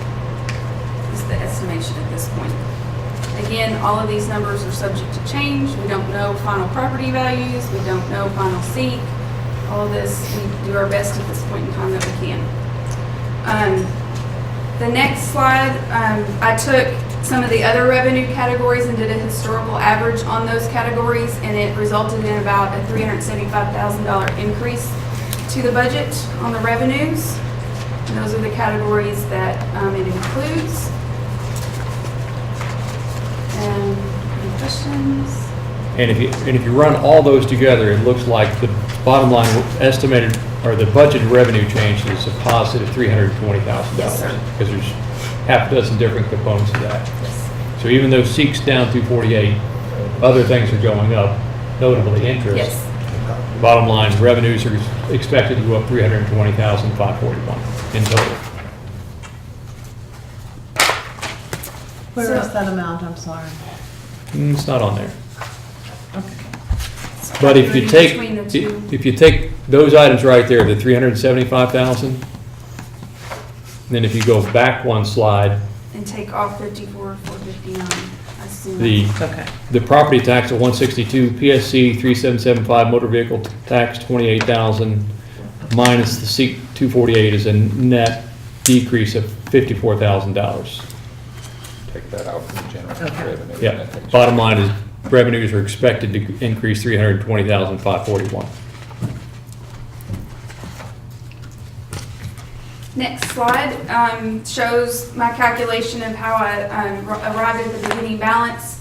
Looking at the historic ending of 15, 16, and 17, our spend and collected rate, percentage rates on those 3 years, and averaging that, basically we came to an average of a spend level of 79% and a collection rate of 104%, and I applied that to the current budget, which resulted in a little over $15 million.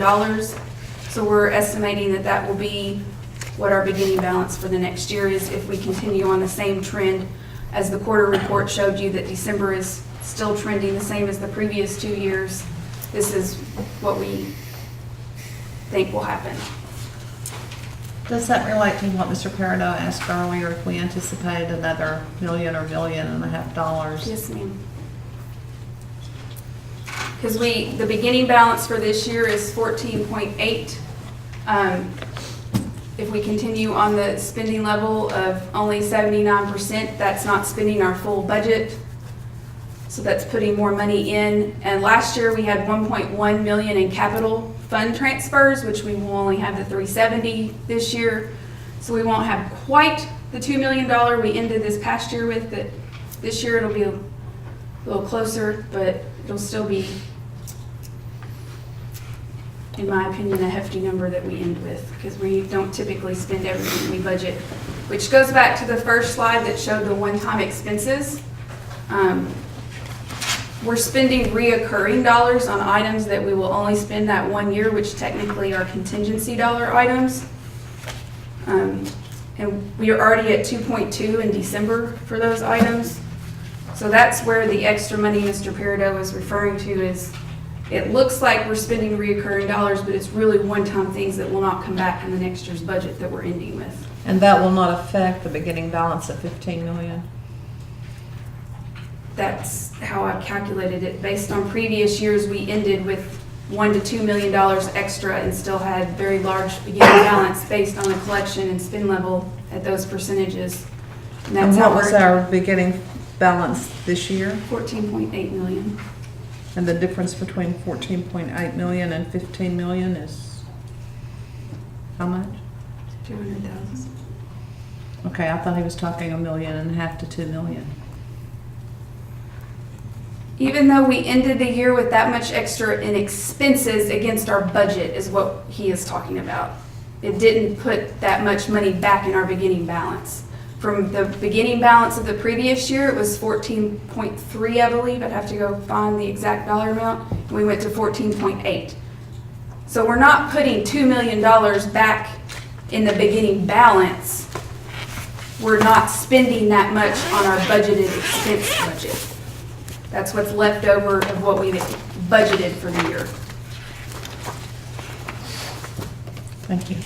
And unfortunately, the adjustments of 2.2 million, some of which are timing issues, carry over from one year to the other, really greatly muddy the waters.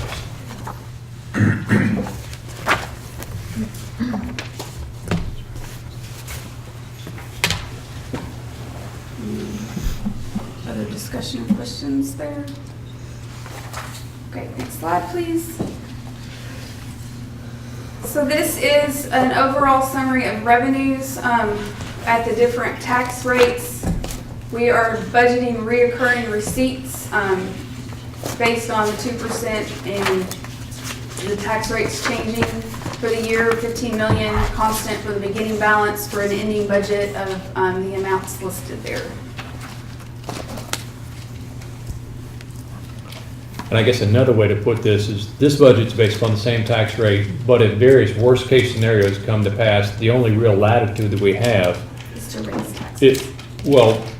but we're still limited on that 4%. So if everything the governor talked about, if you add all those things up, it's going to be way more than the latitude that we have. Right. So because we're still boxed in within there. Yeah, we are that can boxed go. in at the 4%. You can go above the 4%, but that becomes a recall that the community, you have to then have a hearing and they can take a vote, and we don't really want to go into that. So we stay at the 4%.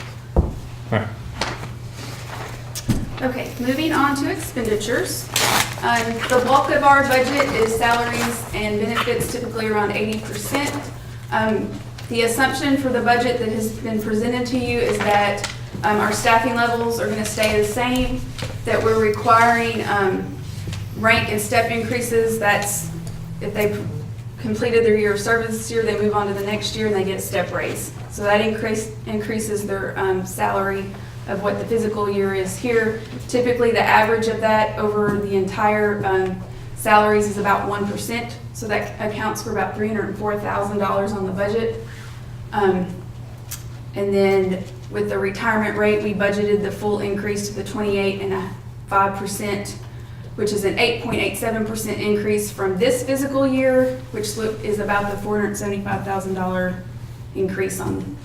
So overall, $778,000. We know if the rate 28.05 is all at one time put to us, we're going to increase our salaries by that amount of money of what we are currently paying.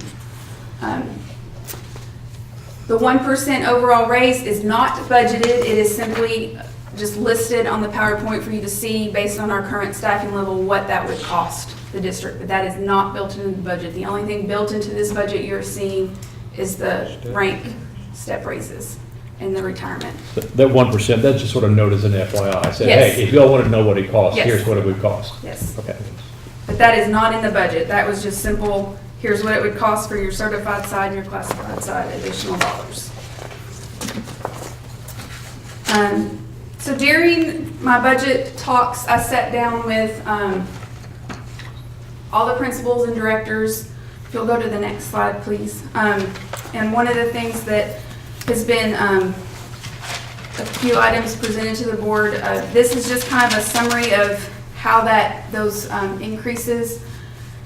One of the things, our current stipends that we already have in place for this year, the classified side of that, with that retirement increase, we need to add about $2,100 to those stipends for benefits.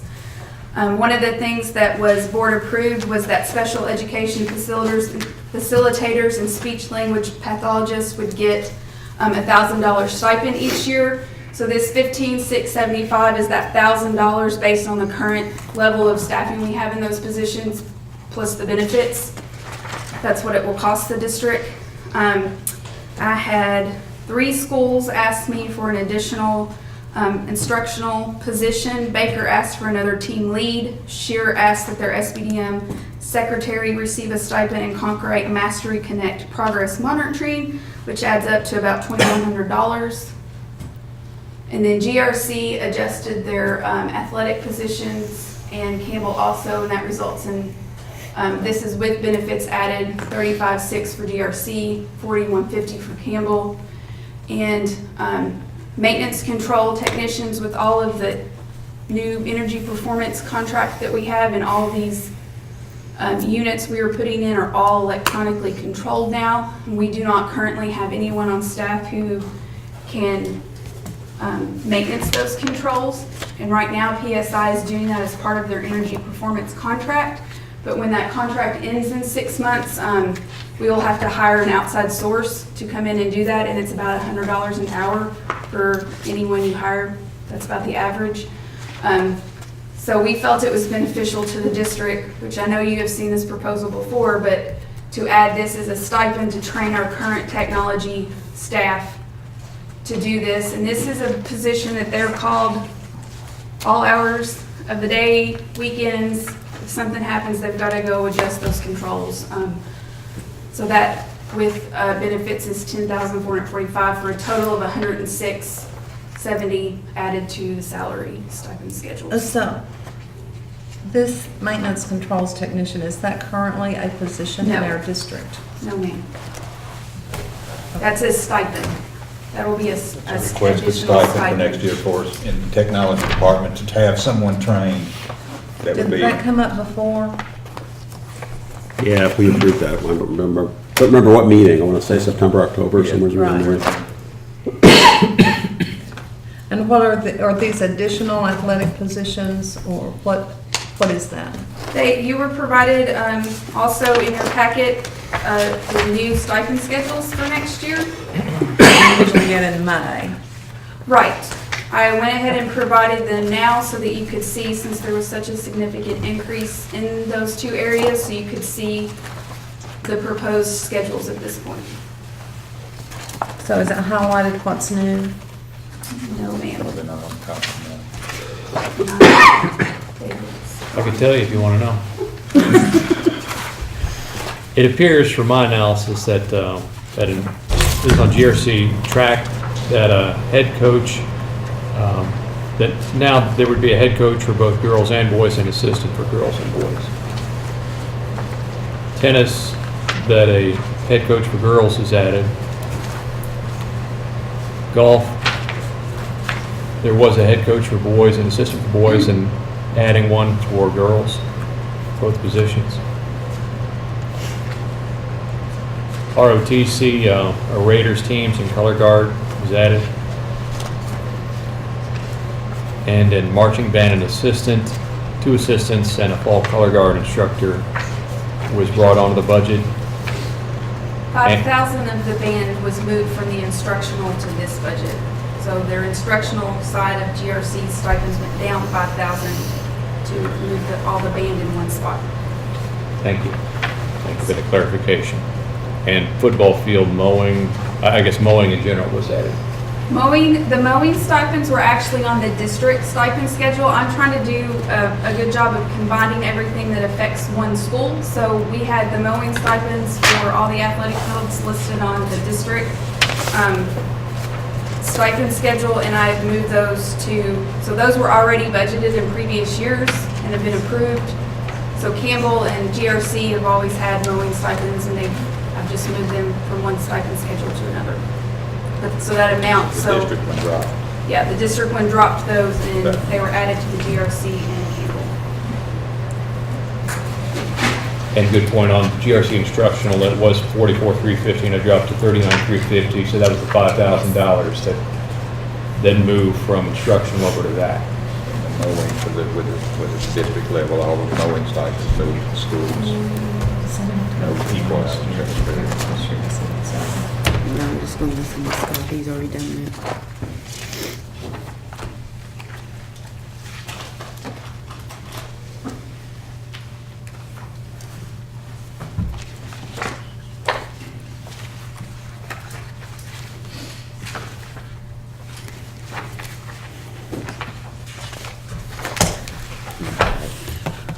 And I guess the point about the maintenance control technician, even though we don't like it, realistically, we can continue to not like it, and then you have to bring somebody in at $100 an hour. Yes. So we just decided what we want to do.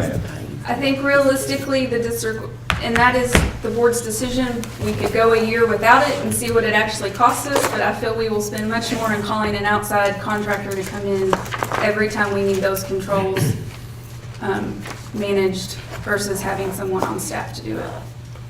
And that's what Mr. Stump and Mr. Christie have discussed as well with us.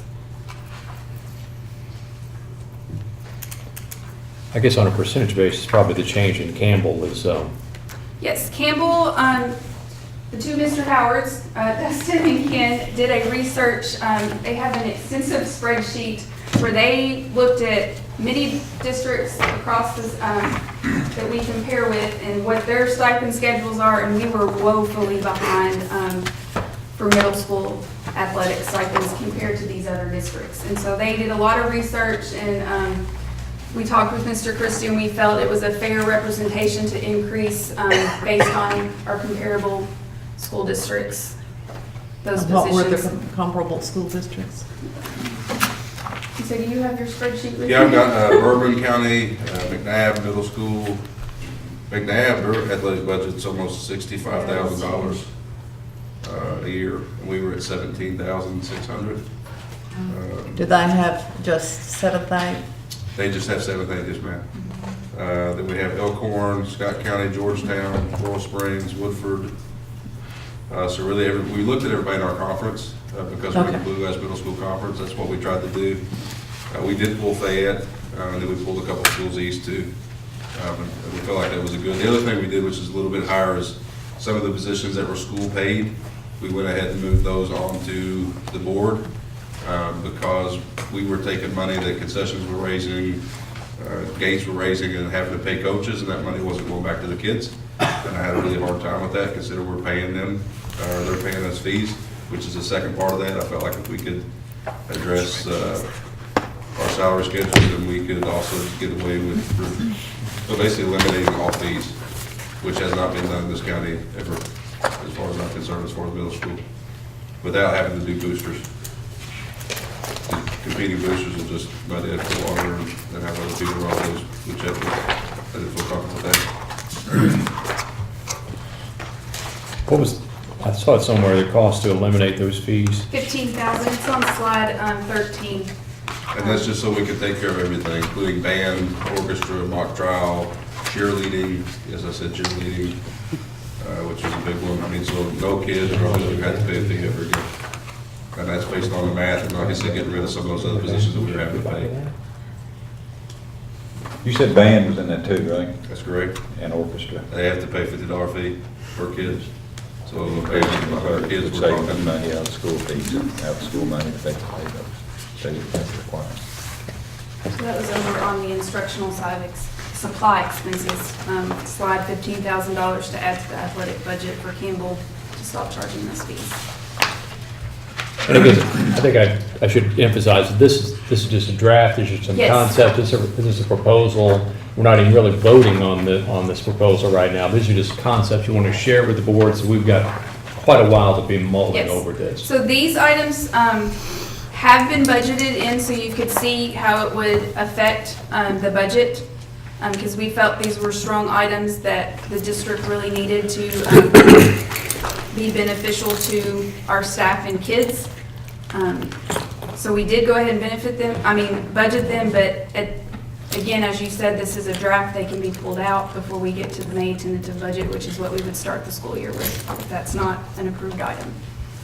Okay, so these stipends that are different from last year, are those included where? They're included in that 106,000 increase to salaries. All of the stipend schedules that are presented are currently budgeted. But again, those are line items that the board can change if they so choose. So the quick recall coaches and timer scorers and all those All are of those also are- included? Yes, ma'am. But they were not mentioned. Did you get those, Scott? Those were on the previous stipend schedule. I did, believe. They're different on the new one. Call The one, those the version I have for 2016, 17. We are on the 17-18 school year. Oh, sorry. Why do I have 16, 17? So did they get raises last year? Those items are on the 17-18 Okay. stipend schedules. So those are not new for the 18-19. I have to go back and verify Okay. that, but I don't have 17, 18 with me. kind of took a shortcut on some of them. If there wasn't a big variance, I Okay. just noted, it's like $1,000 difference or something like that, just trying to get a feel for what Okay. they were doing.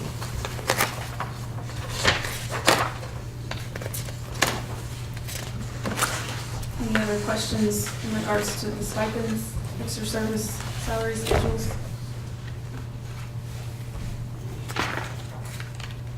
Okay, moving on. These items are not budgeted, but are being presented for consideration in future talks regarding the budget. We discussed at the previous board meeting adding 7 positions for writing coaches, and we said that would cost approximately $430,000. As you can see from the budget that's already been put together, there is not an extra $430,000 in reoccurring. So that is an item for consideration that we would, in order to accommodate that, you would have to cut some other things or raise taxes to accommodate. Other items that have been requested are currently our special education numbers are continuing to rise, and we've had to add 5 certified positions and 3 classified positions this fiscal year. Those are listed on that one-time expense right now because we always typically say our growth positions are a one-time and we don't budget them for the next year, but we feel that it would be beneficial to the board to look at these positions with our current numbers in special education. And that would cost about $290,000. And then also the preschool numbers appear that they're going to continue to stay up, and we've had to add 2 certified and 2 classified positions there. That would cost about $126,000 next year. So we're looking at about $846,000 that is not budgeted in salaries for potential positions that we may need next year. So that is consideration for the board on what items they would like to budget. Any questions?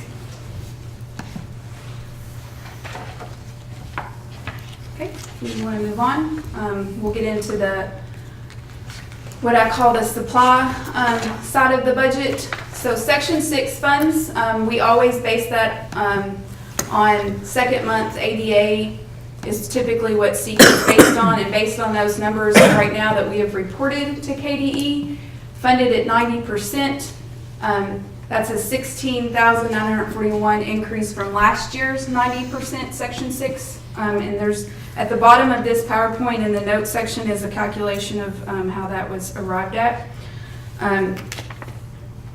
So through the year, we've added another 10% to say that the schools were 100% funded for this fiscal year. And then they were allowed to carry forward from the fiscal 17 year, 181,000. So roughly they had, what is that number? My brain is not working tonight, I apologize.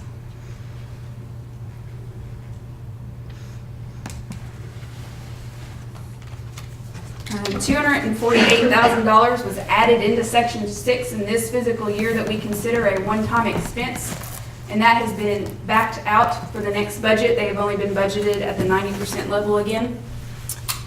And then on below that, you'll see requests that I had speaking with directors and principals to add money to the supply side of budgets. Technology has asked for $43,000 that typically comes out of his KETS grants to pay for SDLP, School Messenger, and Microsoft EES. He feels that that would free up his KETS funds to bring in more technology to the schools if the district would pick up the cost of these items.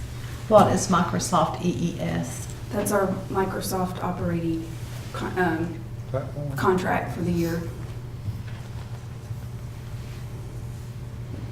That's for mail and. Yes, and for all of our. Excel and Word and Yes. the supplying of all those programs. Yes. Yeah, we have an annual contract for that for the entire district. GRC AP programs are dropping. We're not going to have tests paid for by the state anymore, so David has asked that we add $3,000 to that AP budget for that. Baker has asked that $500 for student memberships be added to the academic team so that the kids don't have to pay those memberships to participate in academic team. Next slide, please. Preschool has asked for $4,000, Phoenix $3,000 for supplies for their schools. And then the English Limited Language Department has asked for replacement laptops. They have 6 employees. They estimate about $1,000 laptops, so they're asking for $6,000 added to their budget. And they have a very lean budget. They literally only have salaries and maybe $1,000, about $1,000 to $2,000 for travel and supplies currently. So they do not have a budget to replace that item. So that is why they're asking for the $6,000. So this is a total increase to instructional expenses of $76,441. Again, there's that $15,000 line item Dustin was talking about for his athletic budget to eliminate student sports fees. And again, those items have, all of this has been budgeted in the current budget you've been presented. Next slide. So on the operational side of budgets, Health Services has asked for $6,000 because health supplies are increasing. The cost of CPR cards to train staff in CPR and give them their licensed card has gone up, like tripled. We were paying like $8, I think, a card, and it's now like $30-something a card. Quite an increase there. So they're asking for that. Maintenance and operations, we have implemented School Dude software for our energy management and maintenance work orders, and that's about $12,000 on the budget. And then they've asked for $24,000 for replacement machinery. Custodial, with the elimination of supply lists, the custodial budgets have picked up a lot of the supplies that students were bringing into the school, such as Kleenexes and hand sanitizer and paper towels used to be on the supply list, and that is now coming out of custodial budgets to the tune of about $15,000. So they are asking that we increase their budgets by that to accommodate the elimination of supply lists. And then he has also asked for $25,000 for replacement custodial equipment. He says the buffers and all of those are getting some age on them and need to be replaced. Transportation, next slide please, has asked for a total of 79.5. That includes an additional increase to they have a separate budget. On the revenue side, we have bus trips budgeted, and we increased that revenue stream by $25,000, so we're increasing their expense side of that budget by $25,000 to accommodate field trips, and the fuel and all that they spend on extracurricular trips and the money they bring in from that. So it's funding itself, so that's an equaled out budget there. And then fuel and supplies, up $4,500 in our fleet insurance due to adding newer buses and additional vehicles. It's gone up about $50,000 this year. You'll see on the budget that it's over budgeted a little bit.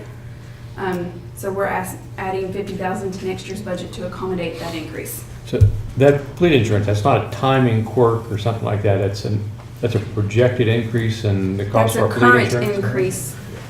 We have already increased due to liability from incidents and increasing vehicles and buses on our fleet insurance. It has already gone up roughly $43,000. Do you know, like, what totals we're talking about? I mean, is that 10% or is that 100%? I don't know that percentage. Okay. I have to find that. Okay.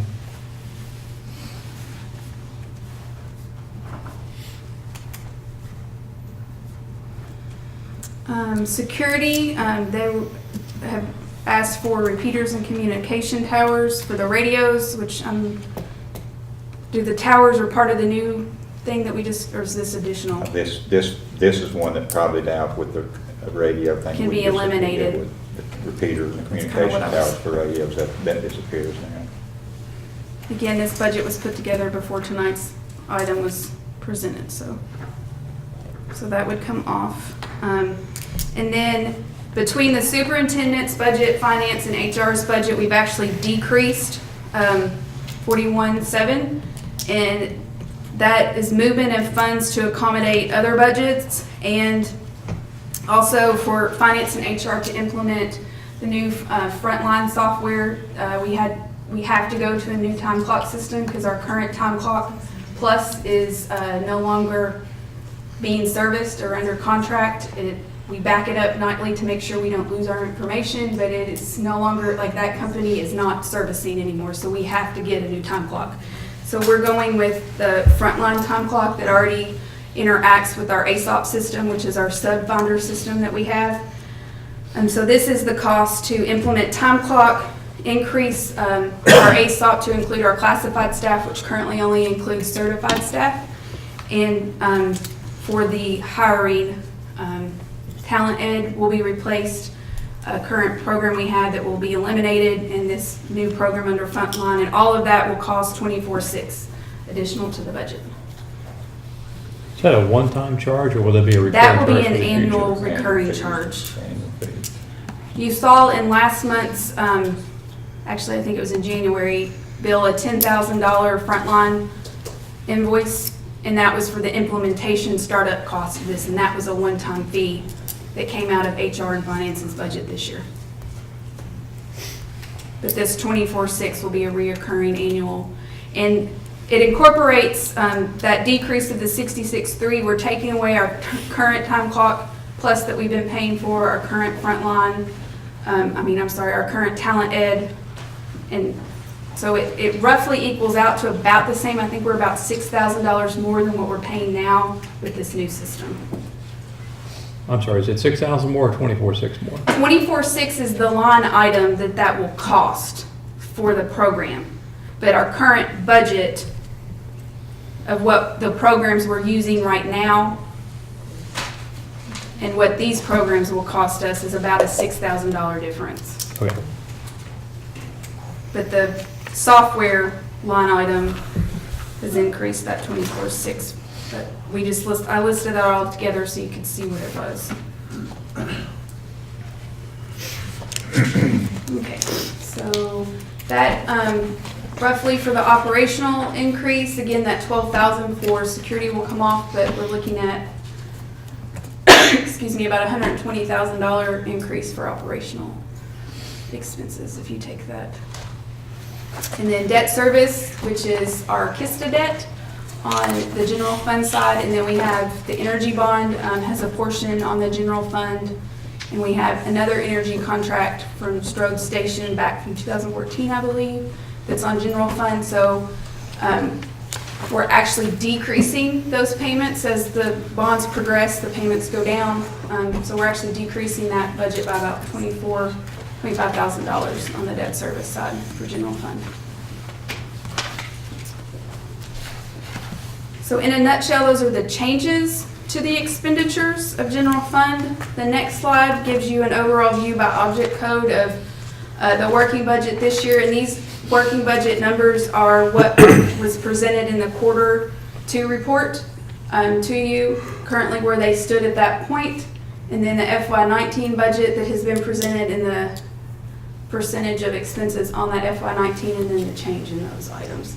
So we're going from 18 to 19, we're increasing our budget on the expense side 99,000 with all the decreases and increases. Including all those massive adjustments. Yes. You know, I sent you an email about this. The 280, which is the on behalf payments. Yes, sir. That is going Down. $422,000. Could you talk about that a little bit more? On behalfs are that the state pays for us is for our debt service. Any FCC is considered on behalfs. Health insurance, life insurance, administration fees, our KTRS, and then technology on behalf. So all of that added up last year to $8.6 million is what we paid out the previous fiscal year. And so we had $9.2 million budgeted. I've budgeted 8.2 for this year just to be a little bit closer on what the actual on behalfs were. So would I interpret that correctly then that's freeing up $422,000 in our budget? Is it reducing our expenses by 422 or is it the other way around? Yes, but we reduced the revenue also. They're a wash item. So that doesn't give you any extra money on the budget to spend anywhere. It's a wash item. You have the exact same revenue amount budgeted as the exact same expense amount. Okay. So that's a big number that. Right, so our revenue went down, that 422, I think is what it was, Yeah. and expenses also went down that, it's a wash.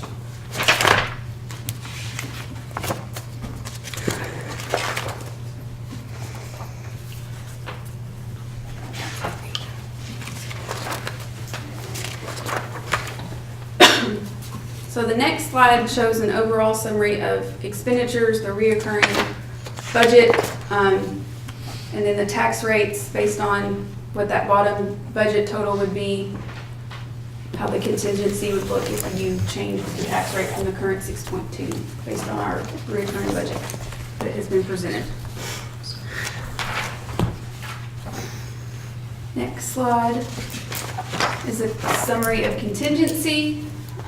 Those 3 contingency amounts listed on the previous budget. Contingency is made up of Fund 1 and Fund 51's total budgets. So that lists what the 2 added together are, and contingency divided by that, we're looking at 23% still. That's what we're sitting at. Any questions there?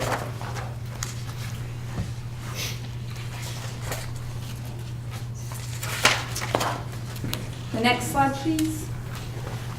So this is just looking at reoccurring dollars, what we have budgeted revenue-wise, and then the expense at the 62.2. We have a deficiency of 82, almost 83,000.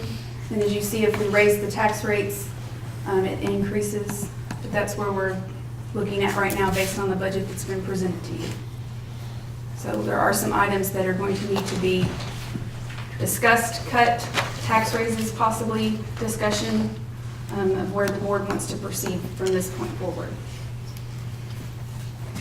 But we wanted to put everything out there that has been requested of the board, that the principals and directors felt were needed to operate the school system for next year. And this is what it looks like at our current tax rate of 62.2 with a 2% assessment increase.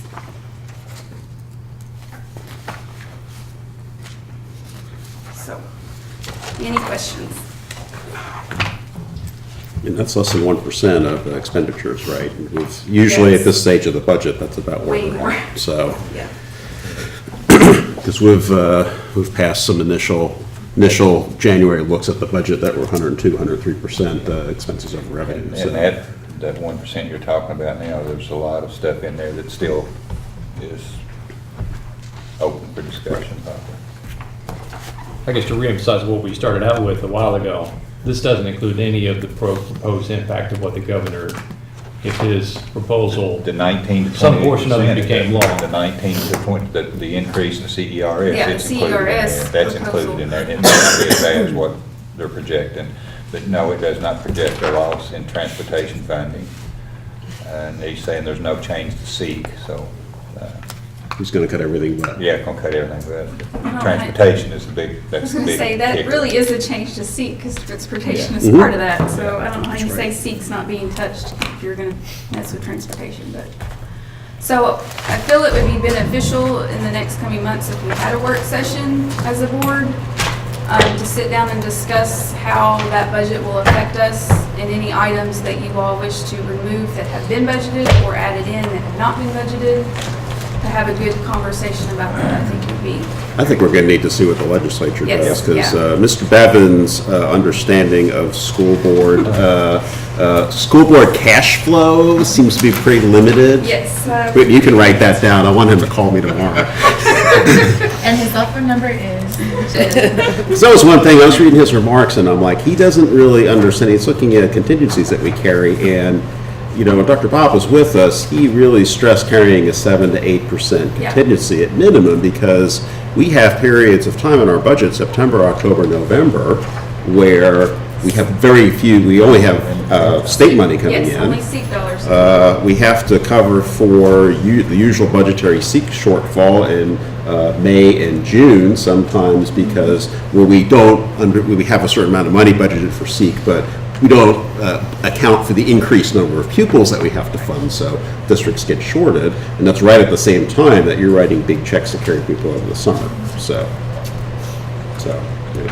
Which comes back to, at the beginning, while we're budgeting a little high on the pupil count, because if you under budget your pupils, as Dr. Kudak just said, that makes your seek very upside down, and then you end up having possibly more, and the whole seek pot is underfunded. So you don't want to overestimate, but you want to be, yeah. it's a hard number, fine line of, do you estimate high, low? So that's one that's difficult. How about the other budgets? So the other budgets that are in the draft are food service, and it is, we adjusted on behalfs again, same as we did in general fund, to be more accurate. And hers actually went up a little bit from what we budgeted in the past on food service, and they were estimating that her beginning balance is going to go down about $6,100. Her overall budget's about $4.5 million, really close to what she's already operating on this year. They're really good about operating within the revenues they bring in, the expenses that they send out. The oddball expense is the indirect costs that we send over to general fund. But they're really good about staying very level in their account. And so this is just a summary. If you'll flip a couple slides, please. So that's the summary. Next one. So this is what her revenue side looks like to get to that 4.5 beginning balance, and then all of her other income. And then the next slide lists out her expense categories. Again, including a 1% step raise and the increase for that CERs to the 28.05%. And then everything else is pretty much the same. Last year she had a pretty large equipment budget because they bought some equipment. This year that's gone down because they don't anticipate to buy those equipment items again this year.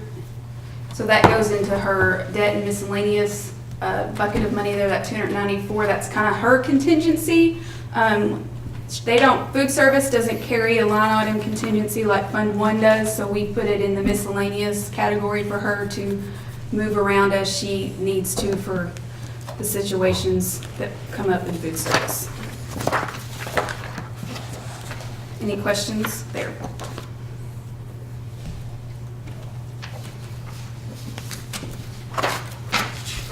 So the contingency, Under food service is that 294,887. It's Okay. under miscellaneous for her budget because they don't carry, food service budget doesn't carry a contingency code like general fund does. So just for her to put the excess money in one spot, that's where we put it for her budget. okay, so when I look at the general fund contingency, I General will fund- find the slide that showed the general fund contingency, That was Fund 1 plus 51. No, that contingency in Fund 1 is Fund 1's contingency, but the percentage, that 23% is based on the overall budget of food service and Fund 1 together. If you look at slide 18, Mine aren't numbered. it's the one labeled general fund contingency. That's what I'm looking Okay, at. so that 14.9, under the 62.2 current rate, that is only general funds contingency amount. The percentage, the 23%, is based on adding Fund 1 and Fund 51 together, their total budgets. Is how you calculate your percentage. Because KDE mandates that we have a 2% contingency housed in Fund 1, and that's based on Fund 1 and Fund 51's budgets. Because if Fund 51 needs any help, it has to come out of Fund 1. So that's why they're included in that percentage calculation. Fund 51 beginning balance is 990,000. Are you, does this imply that that's what their ending balance would be also? Okay. Yes, sir. Again, that's an estimation, same as I calculated beginning balance for Fund 1, their average collection, average spend levels came out to that 990. Any questions? Additional questions? Good. Sorry, flipping my pen everywhere. Okay, Fund 310, capital outlay. It is based on our ADA. Again, we projected the 4836. $100 for each child goes into the capital outlay fund. That's what's mandated by the state. So that, based on that number, is $483,675. The money in this account first is committed to debt service, and then anything extra is what we can do capital outlay on or commit to BG projects and so forth. So right now, based on that budget and what our current debt service budget for next year, which you'll see when we get to 400, 298,383 has to be committed to debt service to cover those funds. Questions?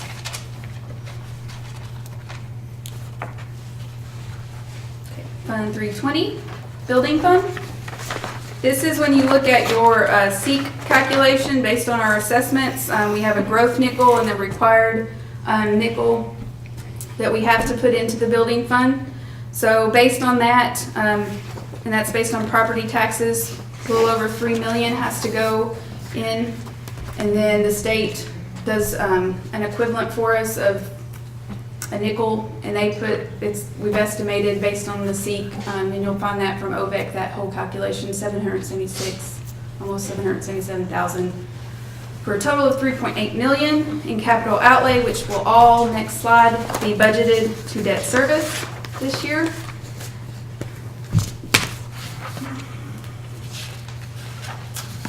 And then the next slide, if there's no questions there, shows our debt service. These are our current bonds that we have to pay debt on out of 400 and their maturity dates. And then the next slide shows that expense. We have a total of $4.1 million, and I believe I provided a debt service schedule that lists all of those out per the months that each payment is due, principal and interest. 3.8 is coming from capital outlay, that 298 from building fund to cover the 4.1 principal and interest payments. So that is our draft budget at this point in time. Next steps, obviously, we've discussed possible work session based on more information from Governor Evans' budget. Tentative school allocations are coming up March 1st, that we have to let the schools know their allocations. May 1st will be final allocations, tentative budget May 31st, and then working budget September 30th.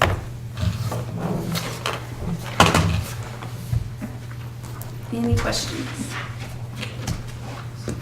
Not now. I agree on the need to reconvene once we find out what's going on with the legislature and the government. So I don't think he's not going to get all the things that he asks, I don't think. No, I don't think so But either. we'll see what he gets, what he doesn't, so. Let's see, last legislature day is April 15th, right? Yes, Not that's counting correct. veto days, it's in that ballpark somewhere, right?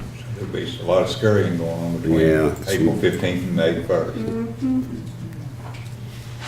We're probably not gonna know anything until then, so. There'll be a lot of talk. Again, and that's the tentative budget that we start the school year with, but it is tweaked again prior to September 30th for the working budget. Budget in the school system is ongoing. Always.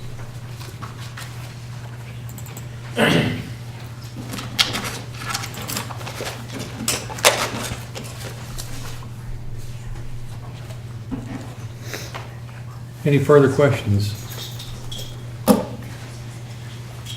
I'll make a motion that indicates that the Board of Education has reviewed the 2018-2019 draft budget. That's all I gotta say, right? Second. I think, that's what I was just pulling, last year it specifically mentioned the KRS 160.470. Would you mind if that, No, that's fine. that was added in there? For KRS 160, what is it, 160.470? That's what we had last year. My motion says per KRS 160. 38 is what we had last year. Yes, so I'll make a motion to acknowledge review of the projected revenue and expenses for the 2018-2019 draft budget as presented pursuant to KRS 160.470. I'll amend my second to be the same. Okay. All righty, so we have a motion by Dr. Kudak, second by Mr. Peridot. Any further discussion? All righty, all those in favor say aye. Aye. Appears that no one is in opposition, so that motion carries 5-0. It appears now that we're at the point in time that an adjournment might be, We were almost stuck last week, Ashley, because you weren't here to make the motion. We were looking at a week here inside central heard office. that. That would have been rough, so. I make a motion to adjourn. all righty, a motion to adjourn by Ms. Ritchie. There is second on that. Second. Second by Mr. Peridot. All those in favor say aye. Aye. That motion passes 5-0.